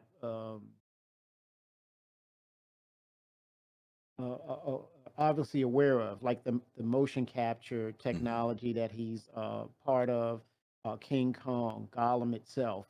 But him as an actor, he's a great actor. But again, we're repeating ourselves again when we're talking about these guys don't need to do this. It's not a money grab. They're not doing any favors. They're not doing any favors. It falls into a parallel of what their passion is. And Serkis definitely sees this as something for him. This is another notch on their road of excellence, right? When you look at the body of work that they do, they're saying, I'm going to incorporate this into my resume to say that I'm doing great things because I'm passionate about what I'm doing. And when you see this, you can see that from that little bit of footage. But it's just to say that we as backers, it's kind of unfortunate due to like some of the negativity, because this basically says we did not do enough research because the content is out there. And so I implore everyone to really do their homework if you have something really negative to say about the project, You really got to do your homework and bring up substantial facts about it, not just emotional outcries. But it's when you see the quality and level of detail of what they're doing, it's going to take some time. But when you have these heavy hitters like this, who's a part and taking charge of this project, just be patient. I think that's the best thing to do. Just be patient because you're going to have a wonderful and great experience with this. Just with the storytelling in itself. Mm-hmm. Again, Andy Serkis speaks for himself. It's a no-brainer. Yeah. It's Andy Serkis. And to that point, they could have very easily. There are plenty of motion capture performers out there. They could have gotten plenty of people, probably for a lot less money, and who would have done a decent job. Yes. But Chris is obviously bringing in people who are, triple A top folks who, one, he has relationship with, or two, Yes. their body of work reflects the level of work that he wants to do for the game, which I think is really, really cool. Fastcart, any thoughts on this Andy Serkis piece? Yeah, this Andy Serkis guy, I think he has a future in acting as well. Much like Mark Hamill guy that we just saw. How crazy is he? Okay. But I like the piece. It was really good to go back and watch these again because I haven't seen these in 4 years, and one of them I hadn't seen before at all because it was 2013. So I've been trying to keep track and keep chat apprised of what year each video came out in, and it's like most of these are 2015, 2016. So it's good to go back and get a refresher on the stuff, the behind the scenes. And I'm a junkie for behind the scenes stuff. Like when I buy Blu-ray and DVDs and That's stuff the like main that, thing. I specifically mostly buy them for the behind the scenes stuff, more so than the movie or stuff. Like how do they do that? So I just love this stuff. It is pretty amazing. And Divine Moose, we did see that you are a lover of the Van Duel, so we'll credit this piece to you. One of the things that I really did like, as much as I don't want to see spoilers, we were able to see some inside stuff. I love the fact that they were talking about the device that he had to use to start up the ship. Just all of that stuff that we saw. And there was some perspective there, and we know that the Van Duel have been refined even more than what we saw here. So Gigi, I hate to tell you this, but they look even worse than what they look like in here. They look animated in here. The new thing they came Kill up them with all is with scary. fire. So By the way, I was laughing earlier because of the Gigi and Divine. She's not gonna finish Squadron 42. Yeah, I know. But I love the fact that we saw some perspective of how large they were, and how would you guys think about the language piece? Because that was I had forgotten about the whole thing that I know we've talked about them developing the language for the Xi'an and for the Banu, but I'd forgotten about the one for the Van Duel as well. So it'll be interesting as to see if that's something that's learnable in the game too, or readable, or whatever the case may be. So I thought that was a pretty neat piece. To me, not being an actor, being in the harness and stuff, that looks fun. But I can imagine being in it for 6 to 8 hours a day. It's not so fun. But the way Andy Serkis took off and landed and started walking and like without stopping, I thought that was cool. It's going to be really good to see that stuff in game. Yep, and to that level of degree, because it would have been very easy to not think about anything different. About those creatures, how they moved, but the fact that they talked about them moving in low gravity, and so them developing an actual walk for the creatures, I thought was very cool. Not to mention just the fact of them being able to leap like that. I can't imagine when they're attacking or having to fight them. Yeah, that's just gonna be a scary thing.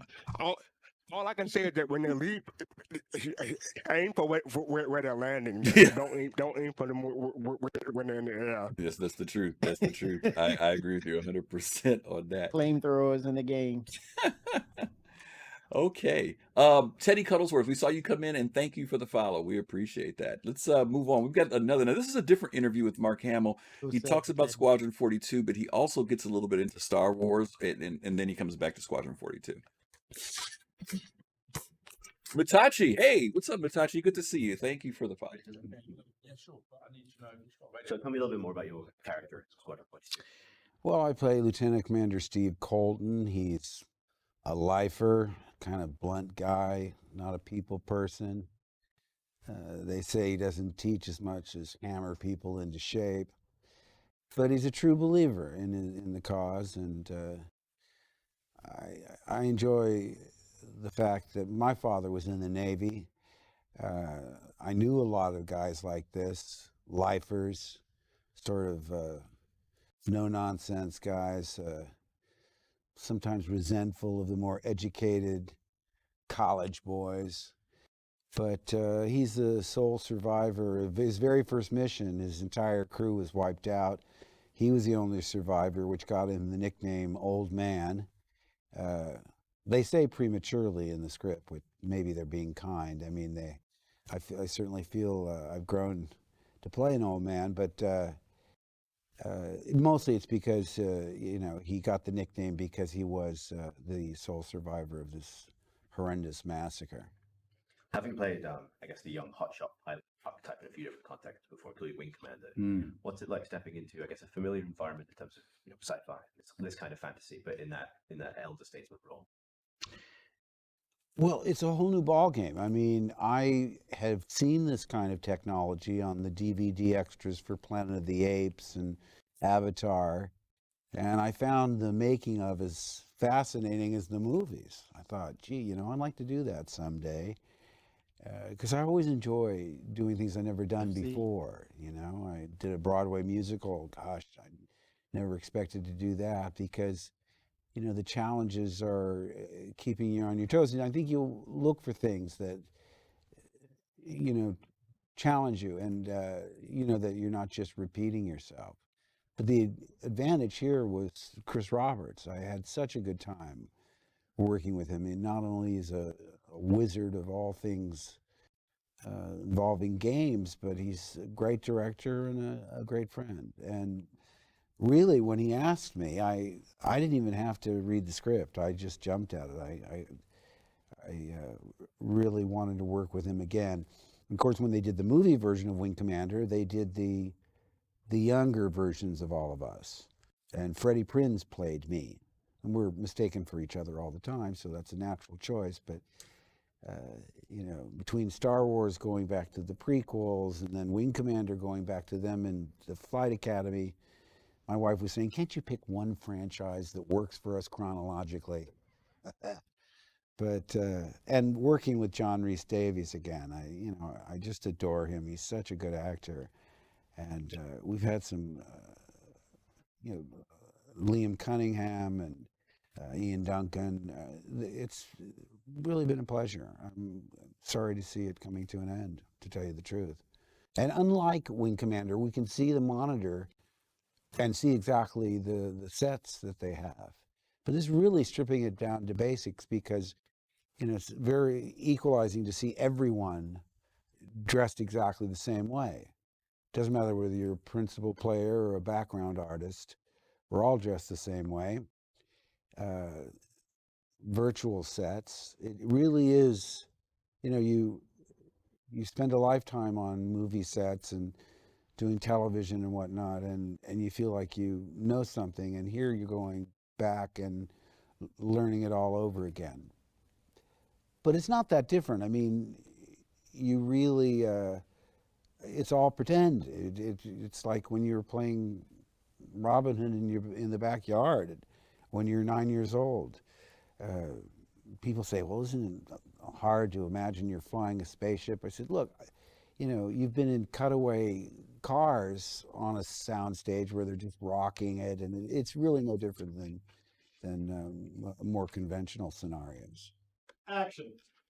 All right, people, we're back in this. Racing stripes. Stop doubling up on targets. What's it like acting for a player character who has some freedom of movement within the space, where your perspective of your audience is maybe looking over there or wandered off somewhere?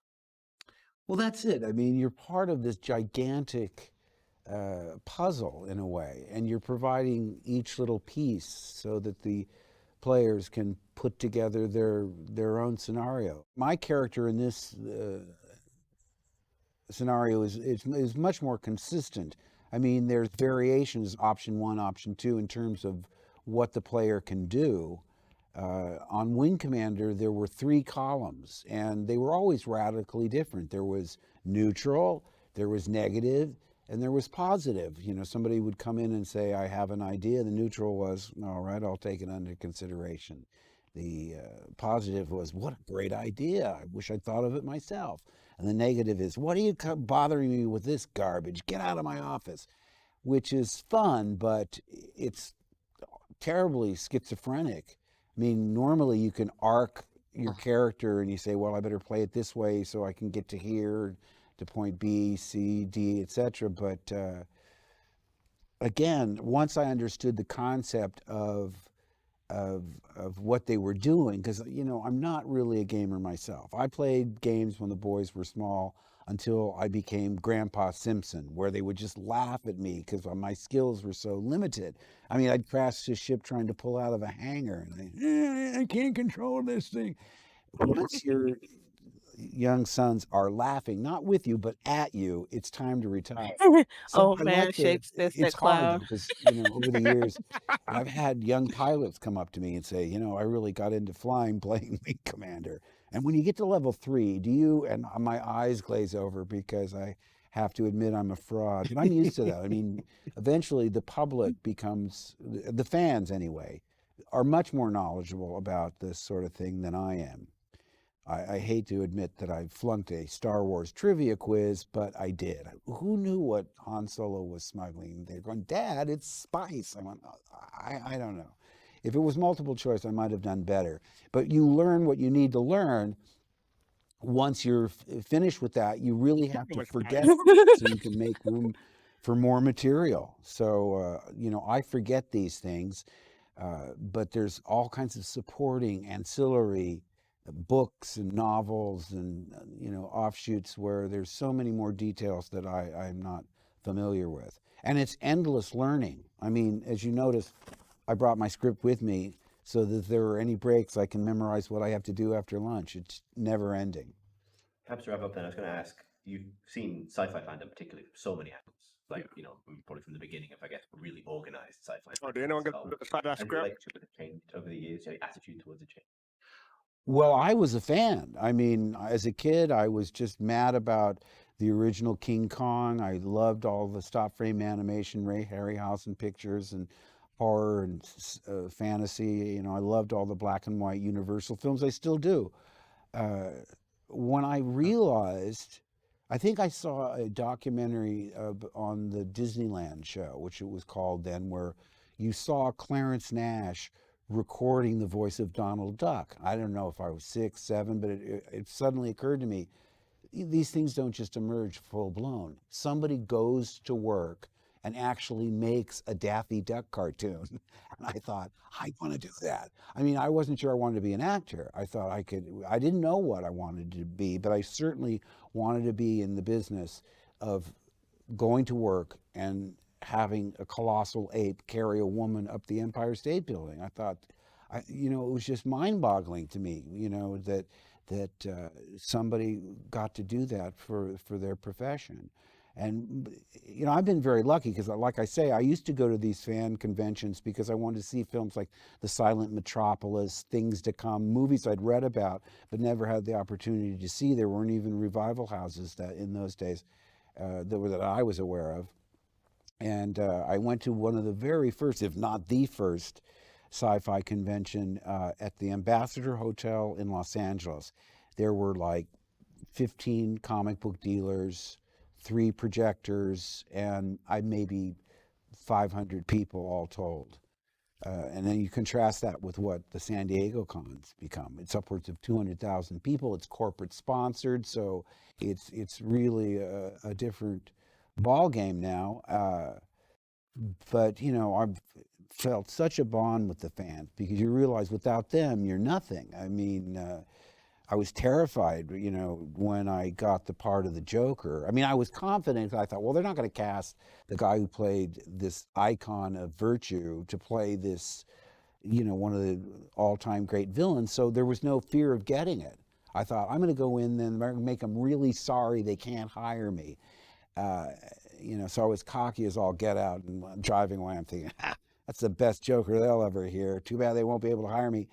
2 weeks later, my agent called and she said, you got it. I said, what? She said, you got the Joker. I went, oh no, I can't do this. I mean, no matter what I come up with is going to be a disappointment. Can't you give me something a little lower profile, Clayface or whoever, Hugo Strange? I mean, I knew Batman really well because like I say, a big comic book fan since a child, but I just thought, oh, what did I get myself into? Because no matter what I'm going to do, it's going to disappoint people. And in fact, I said, don't even bill me. I mean, bill me like Karloff in the original Frankenstein. It says the creature, ? Because I said, I don't want people to prejudge the performance. They did that with Michael Keaton on Batman, and he turned out to be brilliant in that part. But fans are very particular. But like I say, they almost become like family because they're so supportive in everything you do. And like you say, the fandom has become so much more organized now with the internet. They have there's so much, there's voluminous material out there that they put out. It's crazy though. This NDA stuff, people don't know, non-disclosure agreement, where you're not allowed to talk about anything. I have something coming out where there's an amount of money that if it leaks because of me, I don't get that payment. If I keep it a secret until the day it comes out, I get that payment. But I'm good about keeping secrets. I wonder what I'm project proud you're of the talking fact about. that I knew a year and a half before anybody else that he was actually dad. Fastcart, I've had about enough of you I didn't tonight. tell Harrison, or my wife, because I thought, she. It would be terrible if she, said, you know what, to a fan and it got out, because Irvin Kershner said, I know something, I'm going to tell you, George knows, meaning George Lucas, I know, and I'm going to tell you, and if it leaks, we'll know it's you. Because the line originally was, you don't know the truth. Obi-Wan killed your father. And he said, we're going to take out that line and put in, I am your father. Well, I thought, well, first of all, if Sir Alec Guinness is the real villain, that's a pretty good twist in and of itself. But this is even better. I couldn't believe it. I was so excited. It was Darth Vader's his father? just a mind-boggling plot twist. But It's almost still like remember Darth when I Vader saw the means first dark father in German. You never told me that. I said, I know, but I would have gotten in trouble if they told you. So now it's happening all over again. I'm not even authorized to tell you. No, I'm right? in Who would have this thunk it? It's all secret. Oh, in due time. And you can see the NDA I'd like to get. Hey, Chris, one quick question. All right. I was just going to ask, given that this project was She's in episode 7? funded by people who liked Wing Commander in the first place, do you have any kind of, message to those people who are probably the most excited people to see this when this news finally breaks out of that NDA? Well, thank you. I mean, it's extraordinary, the amount they raised. I'm happy to be back with Chris. Clearly, the fans want to see us back together, and we have our work cut out for us, because what was cutting edge all those years ago is probably looks funny to them now, like silent movies or, something from the 30s. And again, we have the bar set high, and again, I'm totally confident with Chris. I mean, I'll ask him a simple question. 20 minutes later, he's still talking about all the, he really knows where he is at any given moment. And he's my guru. Without him, I'd be lost. But I do want to thank the fans. I mean, I really want to thank the people that responded to the effort to get this made, because without them, I wouldn't be here. Good stuff there.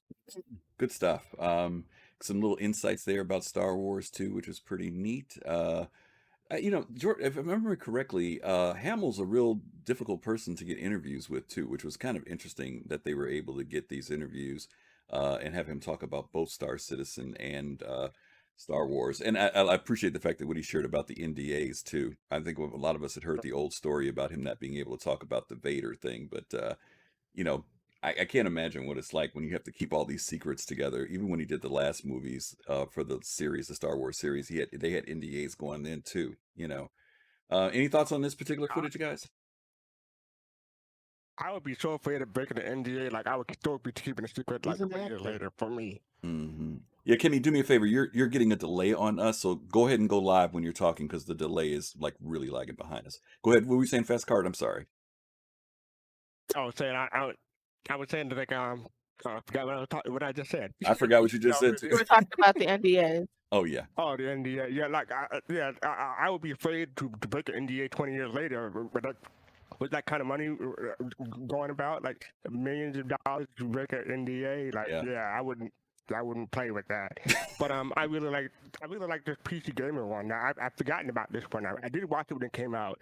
This is November 19th, 2015, so 5 years ago. Yeah. And yeah, it's he does a lot of his old material, but it's still refreshing to see because it put context to what he's doing for Squadron 42. Like he said, Chris gave him a call. He immediately answered the call for this role, and I think that says something for Chris Roberts, or in respect of Chris Roberts and as the director. Kimmy, your thoughts on him talking about his past? He said he was actually a sci-fi fan growing up as a kid. It's just not the fact that this is a job for him. We got any thoughts on that? I think he's got. Oh yeah, it's a journey. He alluded to some of the things about that, and for Mark, it was about discovery and finding his niche and things, and he was just being candid. But along the way, he really made that mark to say he and Chris were friends. But also, it still fall in line. Squadron 42, Wing Commander, all this still falls in line with what later on became his passion, and they're kind of in that same path, the two of them. And he has a lot of respect for Chris due to the fact that he sees him as a brilliant individual, and his body of work it speaks to him, and so there's a common respect between the two. So it was easy, it felt like it was an easy interview because he was just being so candid and being natural and very transparent with his journey. And again, it just says a lot about who Chris is, about what his vision is, and they've been there and done that. But then he's alluding to that.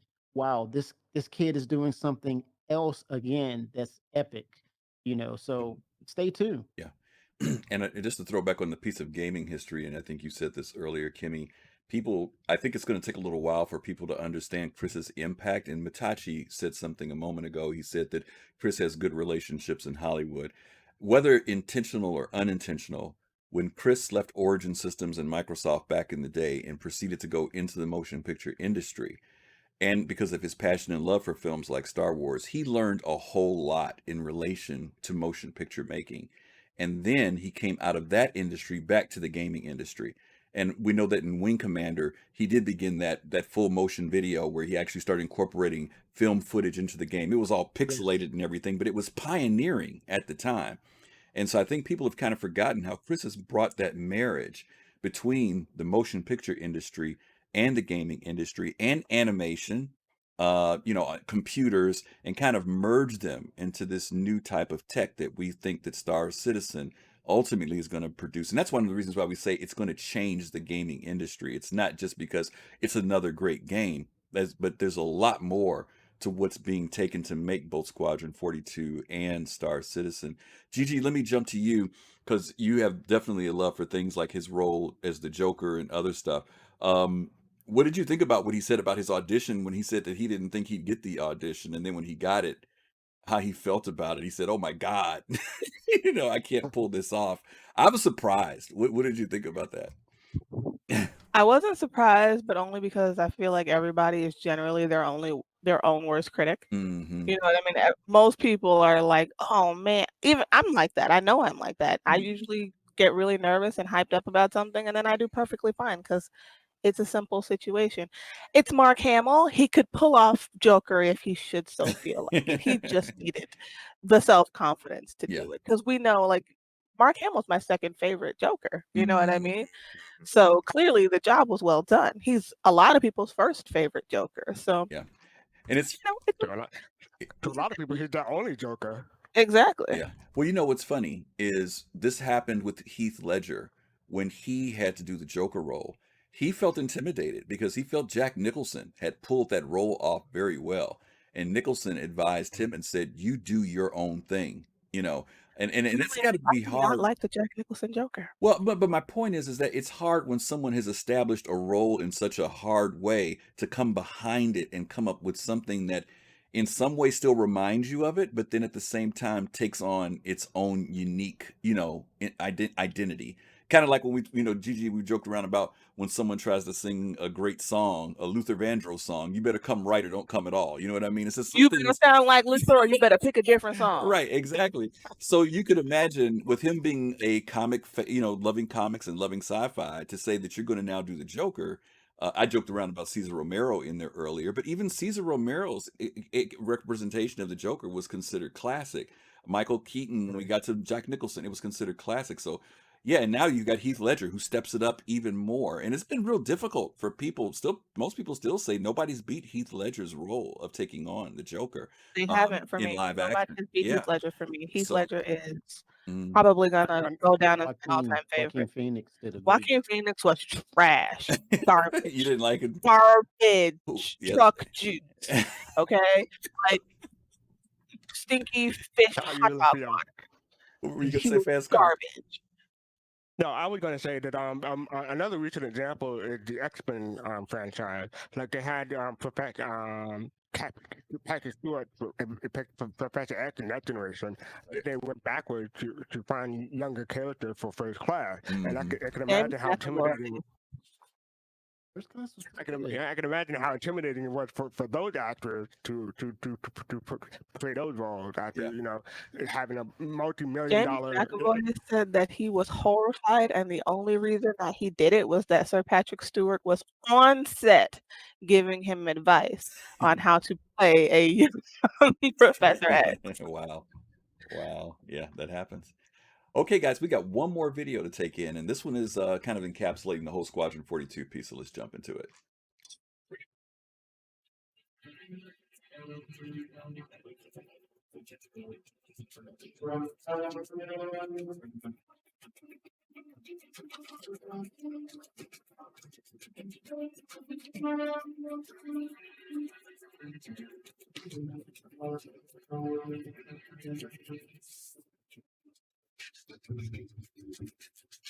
So motion capture is just the body, like the head position, but it's not the facial, not the performance.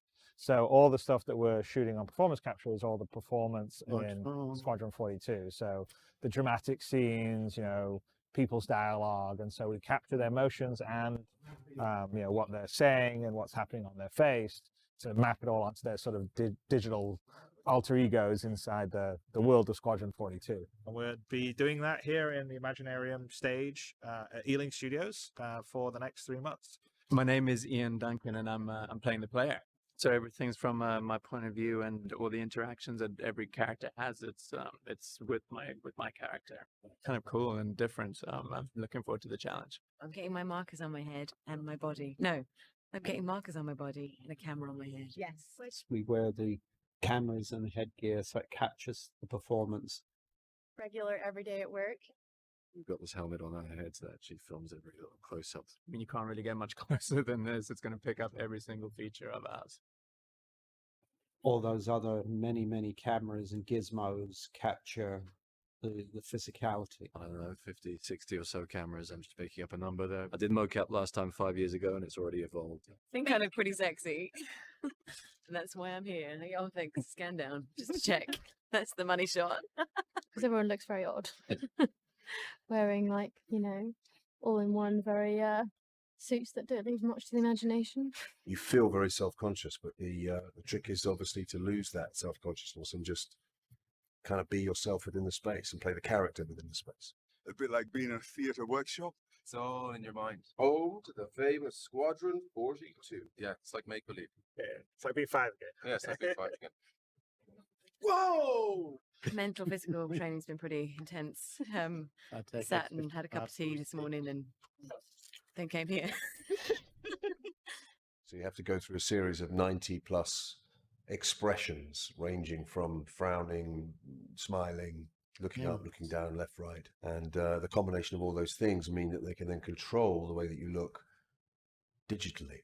First time you do it, it can feel very weird. It's quite a test. I love it. I feel very at home here. From what I gather, Chris is a bit of the sort of George Lucas of this stuff. Thanks for the follow, Really Cox. putting you in the game in a way that we don't have right here, where you have emotional connections with character. The old days when I did Wing Commander, I felt like we sort of advanced sort of cinematic storytelling in games back there, and I think our cast is something that you would have in a movie, definitely, in a way that you don't normally see in games, which is pretty cool. Yeah, he's kind of the charming, famous one. What took you guys so long? You almost missed all the fun. Thanks for the subscription, Cogs. Appreciate it. We had Liam Cunningham this morning, who's playing Captain White. And Tekmar, thank you for the follow. I think Bishop's going to be a great character. Gary's awesome to work with. He's bringing a lot of nuances to it. Some of you may be asking why undertake such a thing. I can tell you in one word. Victory. You better be on your way. A little bit starstruck. It's like an extra level of nerdy geek out. EVA, back to your ship. Luke Skywalker.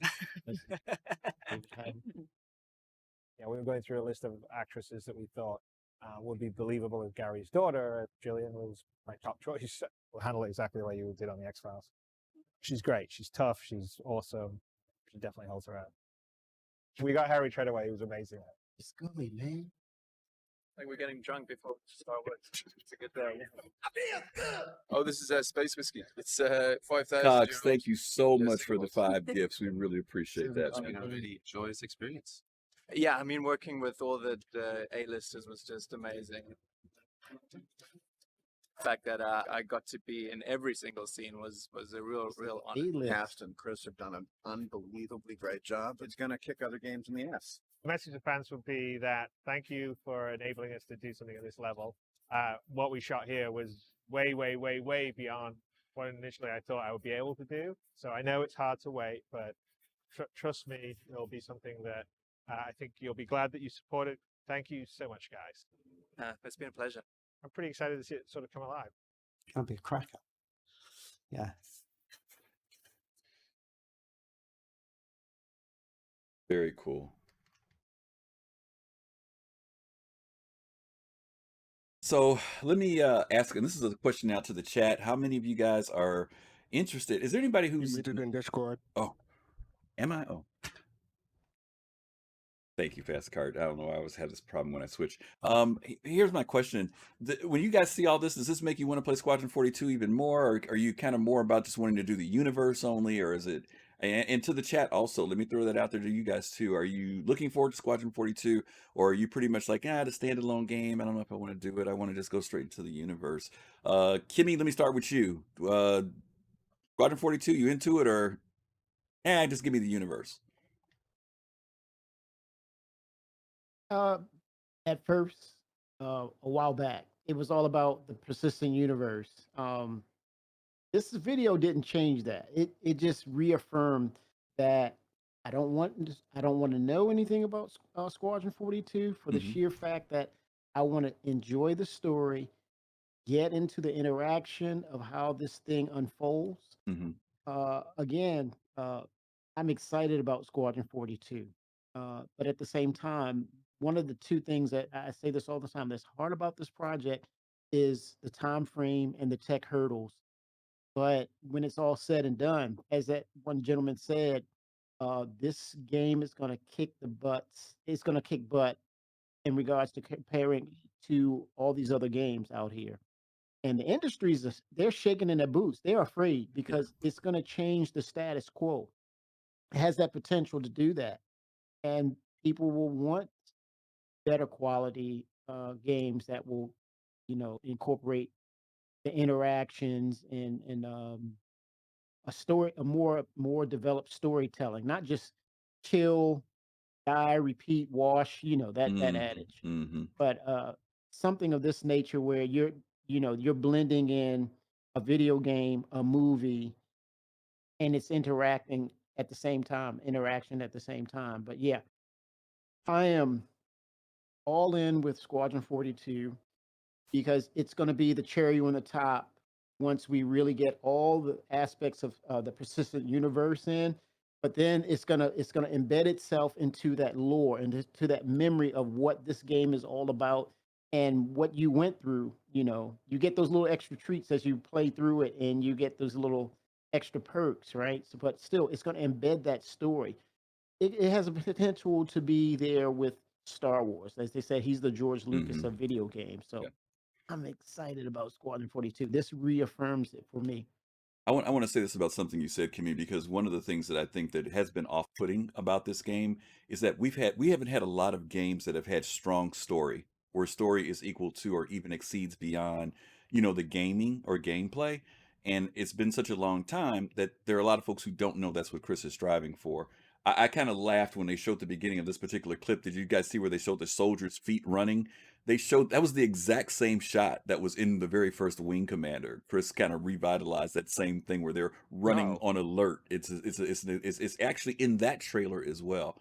But I think that the story will be one of the things that drives people home, because most recently a lot of games that have come out, people have said they've been very shallow because the storylines just weren't there. That the action was there, the gameplay was there, but nothing to make them want to come back and keep going further. Gigi, what about you? How are you about this in relation to the standalone versus the universe? Yeah, I'm 6 of one, half a dozen of the other. Mm-hmm. I'm excited for it, but I want Star Citizen more than anything else. Like, I want a fully finished version of Star Citizen more than I care about Squadron 42. That's just the honest to God truth. But I do want Squadron 42 because I like the idea that you have to get through Squadron 42 to enter into the Star Citizen universe. I am the person, I like to start from the bottom. I don't like to throw myself into something and then try to figure it out as I go. So I do like to work from the beginning of something where I have all the information that I need once I get into Star Citizen. I'm not just in Star Citizen, trying to figure everything out all of a sudden. But Star Citizen is my main, that's my main desire. Main desire. Okay. And we've got a mixture of responses here. Quinn's saying the Squadron 42 is kind of like the optional piece. Mitachi says he wants to see kind of a combination of both.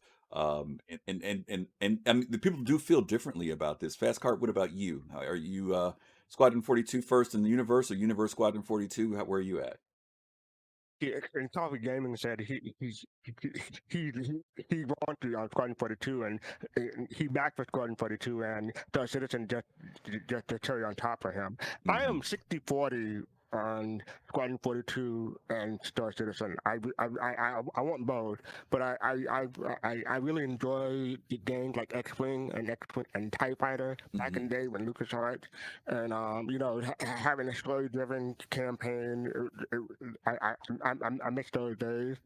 So I'm really looking forward to Squadron 42, and more so than ever is that if you finish the game, there's the rumor, or maybe fact by now, that you might get a F8 Lightning for finishing the game. So I can't wait to be able to get that and fly that in the persistent universe. Yeah, but if I'm correct, though, you have to finish the game at a certain level to get the F8. Like, you have to come in at a certain.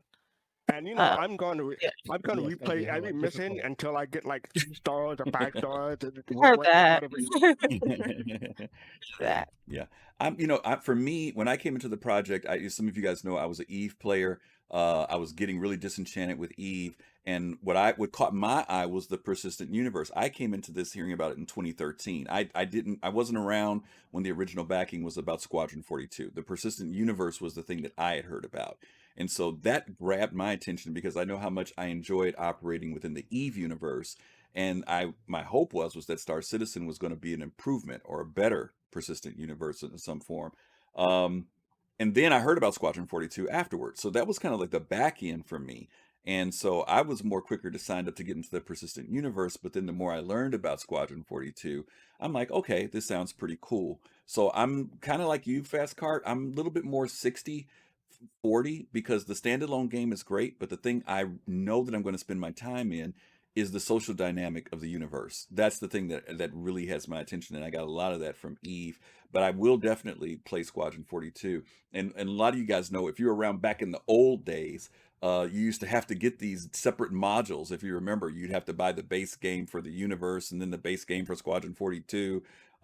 So, you know, and I think from my understanding that the price is going to change later, guys. These are going to be solid Yeah, it's gonna standalone increase. prices. Yeah. So Squadron 42 is going to be like $60, and the person universe is going to be like $60. So if you're thinking about Or getting close into to this, it. or close to it, yeah. So if you guys are thinking about getting into the game, get into it now where you can get your bang for the buck and get both games 2 for 1. Unless you just want to wait it out. And I can understand there are a lot of people who are waiting to see, and we get that. We don't want to discourage anybody who wants to just say, well, let's see how it goes. But if you're really interested into it, we want to encourage you guys to, you know, consider go ahead and purchasing it now and backing the game. Anyway, And to your point, yeah. To your point, in 2014 or 2015, they actually had discount packages. Like for first-time buyers, you can buy both Star Citizen and Squadron 42 for $20. But now you have to pay like $65 for both. So it likely will go up again.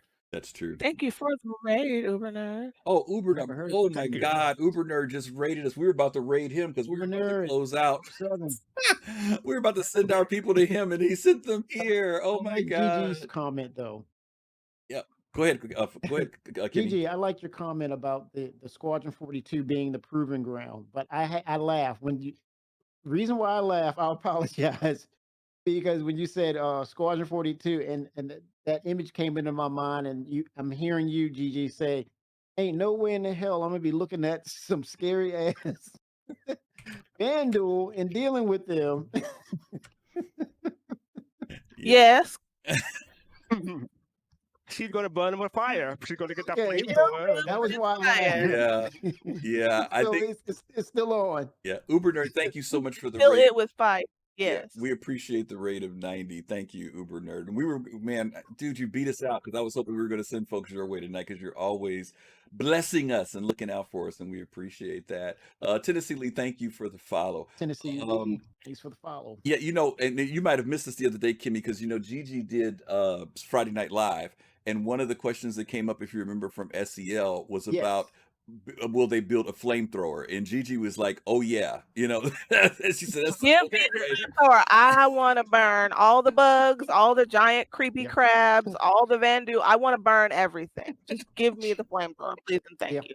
I will keep it on me at all times." I was actually on live in the chat, and they were talking about fire so much, and I said, "Hey, what about a flame?" That's right, you did. Yes, that's right. Yep. Sunrise Airman, thank you for the follow. We appreciate that. So let's get some final thoughts here. You know, for the Uber Nerd team, thank you guys for coming in. We were just about ready to do our final thoughts. So we're sorry that you kind of missed out, but we went through the making of MoCap today because we're going to be doing a show in a couple weeks going into Squadron 42. But we took a reflection back and saw the interviews with Mark Hamill and Gillian Anderson and John Rhys-Davies and Gary Oldman, So you said it right. Andy Serkis. Yes, I said it right that time. And we got to hear what they felt about what it took to be in the development of this game. So let me go to Kimmy first. Kimmy, give me some closing thoughts about what you think about MoCap, you know, what we saw today. What do we have to look forward to in relation to Squadron? Oh my gosh, with the motion capture, it's laying out the groundwork for a compelling story. It has that potential for a compelling story that we're going to interact with these people. I mean, not just the Mark Hamills, but your crew members, the NPCs, and you're just going to be delivered this huge universe and this conflict, this drama, as Gigi alluded to. Why are we here? What's our purpose here? But at the same time, the events will push you and pull you into these situations. And based upon what Chris has done over the years, especially with the groundbreaking work of Wing Commander and him being a storyteller, I think we have the potential to be in the store for something very epic in that regard, not just visually, but the way this story is going to unfold. And so, yeah, Squadron 42 and seeing like what we're doing here with the motion capture and getting all that back in, it revitalized and my fervor and passion for Squadron 42 again. It just revitalizes it and keeps me on that parallel of expecting greatness out of this project right here. And that's why it's taking so long. They gotta get it right. They gotta get it right. That's a good Because point. these guys and gals put their name on it. It says everything. Yeah. And let me shift to that for Gigi's question. Gigi, you're a bigger movie person because half the people you know. I'm one of the people I'm not sure if you know who's in here is the guy, you'll probably know his name, the guy who played Superman. Does anybody remember what his name is? And Henry Cavill. Yeah, Henry he's in here. Henry Cavill. No, I know you do. I was saying I didn't Oh, remember. I couldn't remember his name. And I was going to say, when you know people like that are in here, do you think this is a draw for people when they see these big actors? And how do you feel about seeing, now that you've seen some of the actors, fully, how are your feelings about it? um, I don't know. It depends on the kind of person that they are. If things like celebrities and whatnot draw you in, if that kind of thing does enchant you, then yeah, it probably will be a larger draw for that group of people. For me, I just never really cared very much. Not that I don't, like I said, I very much enjoy seeing people that I know, you know what I mean, and that I enjoy their work already, into something else that I'm enjoying, but stars don't enchant me. So if I were coming from the outside of Star Citizen and I had seen that commercial, I probably wouldn't have cared one way or the other.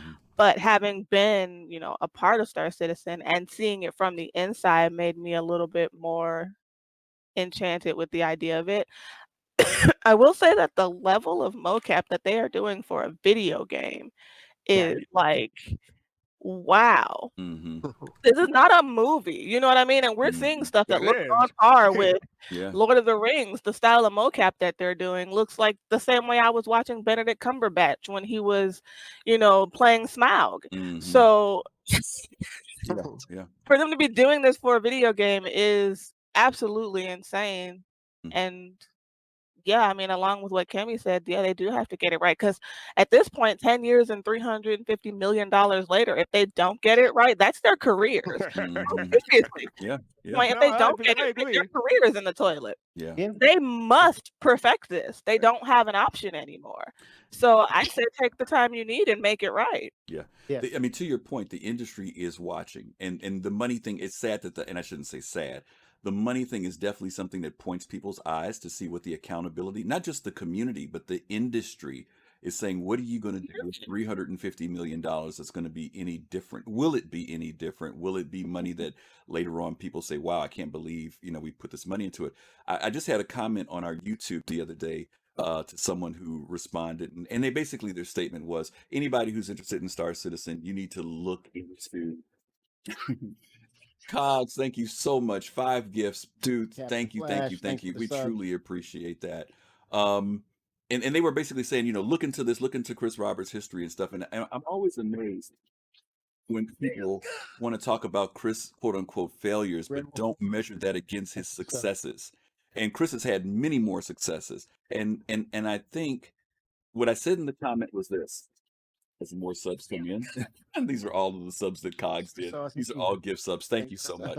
So here's the thing that I pointed out. The thing I pointed out is this: Intel, AMD, who else is it? Intel, AMD, Amazon. These companies have their reputations on the line with this game too. And so I'm sure they have done their research and looked into the development of this game. And before they put their names and money into it, they're going to make sure that this is not, quote unquote, a scam. You know what I mean? And that there is some progress happening in the game. So to my point, I think that there's enough to both you all's points. They've got to get it right. And we'd rather they get it right, because we've seen what happens when games get pushed out too early. Everybody all of a sudden is a hater and on the other side when the game didn't come out at the right time. Captain Aethercat, thank you so much for the follow. Fastcart, let me wrap it up with you with this whole motion cap thing. As I mentioned earlier, they just told us recently they've done over 39,000 or 38,000 mocap shots. That's a lot. Gigi just said this is motion picture level. This is, we're talking Lord of the Rings level type of work that they've done in relation to mocap. Yeah. Give us your thoughts about the whole mocap piece and what we can be looking forward to in the future. I forget when it came out, but there was a recent, well, I can't say recent, but there was a Squadron 42 trailer a little while ago where they had the Bishop overlooking devastation and everything. Yeah. And you could tell that, the mocap is really paying off for them because it looks smooth. I remember back in 2001, there was a movie called Final Fantasy Spirits Within. Mm-hmm. The performance capture of mocap in that one, it was all jerky and everything. Like people standing still and you could see them jerking a little bit. So the technology wasn't there. Now it is here, and it's like it's definitely movie quality. Performance in the video game, so I'm looking forward to seeing it. One thing I forgot to say during the Andy Serkis interview video, I like how the band duo had like do you notice they had Wolverine claws almost? Yes. So I think that's gonna be interesting to try to melee with them. Like, you want to kill them from a distance. You don't want to melee with a Van Duel. No, absolutely. I think the rule is that if you see a Van Duel, run, and if you see a Van Duel with no armor on, run even faster. So it's something to keep into consideration. He's the veteran. Yeah, definitely. Yeah, you don't want to mess with him. Yeah, he said, I don't even need armor. That's basically their attitude, right? Okay. Well, listen, we are going to wrap this up. We really appreciate you guys coming and hanging out with us today. Gigi, would you mind giving us the social media? Yeah, go ahead, Kimmy.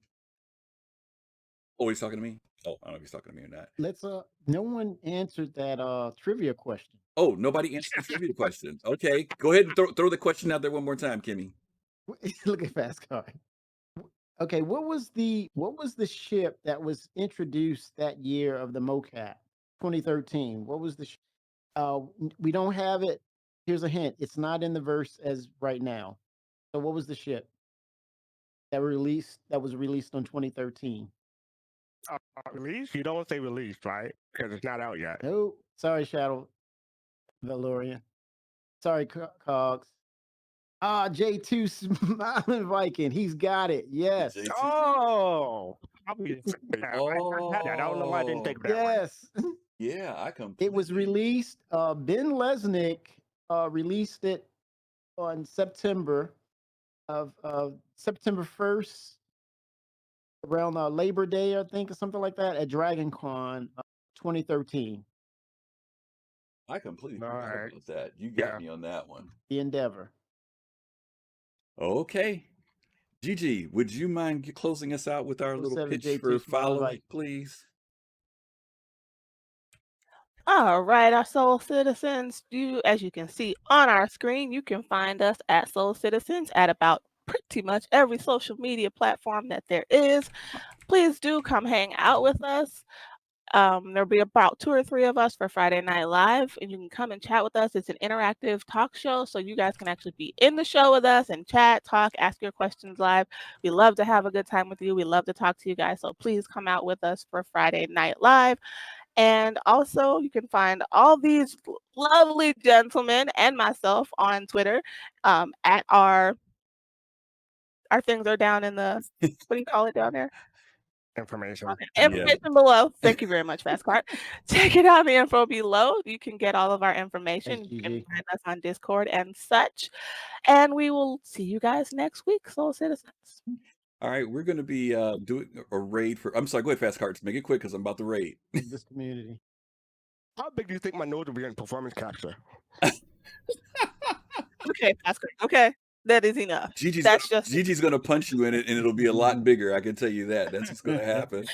Listen, guys, thank you guys so much for being here today with us. Next week, see us next Friday if you can on Friday Night Live, interactive talk show where you can join in and come on the show and talk with us. And we appreciate the support as always to Uber Nerd and to everyone else today who subscribed, who followed. Follow us, like us, and we'll see you guys real soon. As always, peace, love, and soul. You guys take care.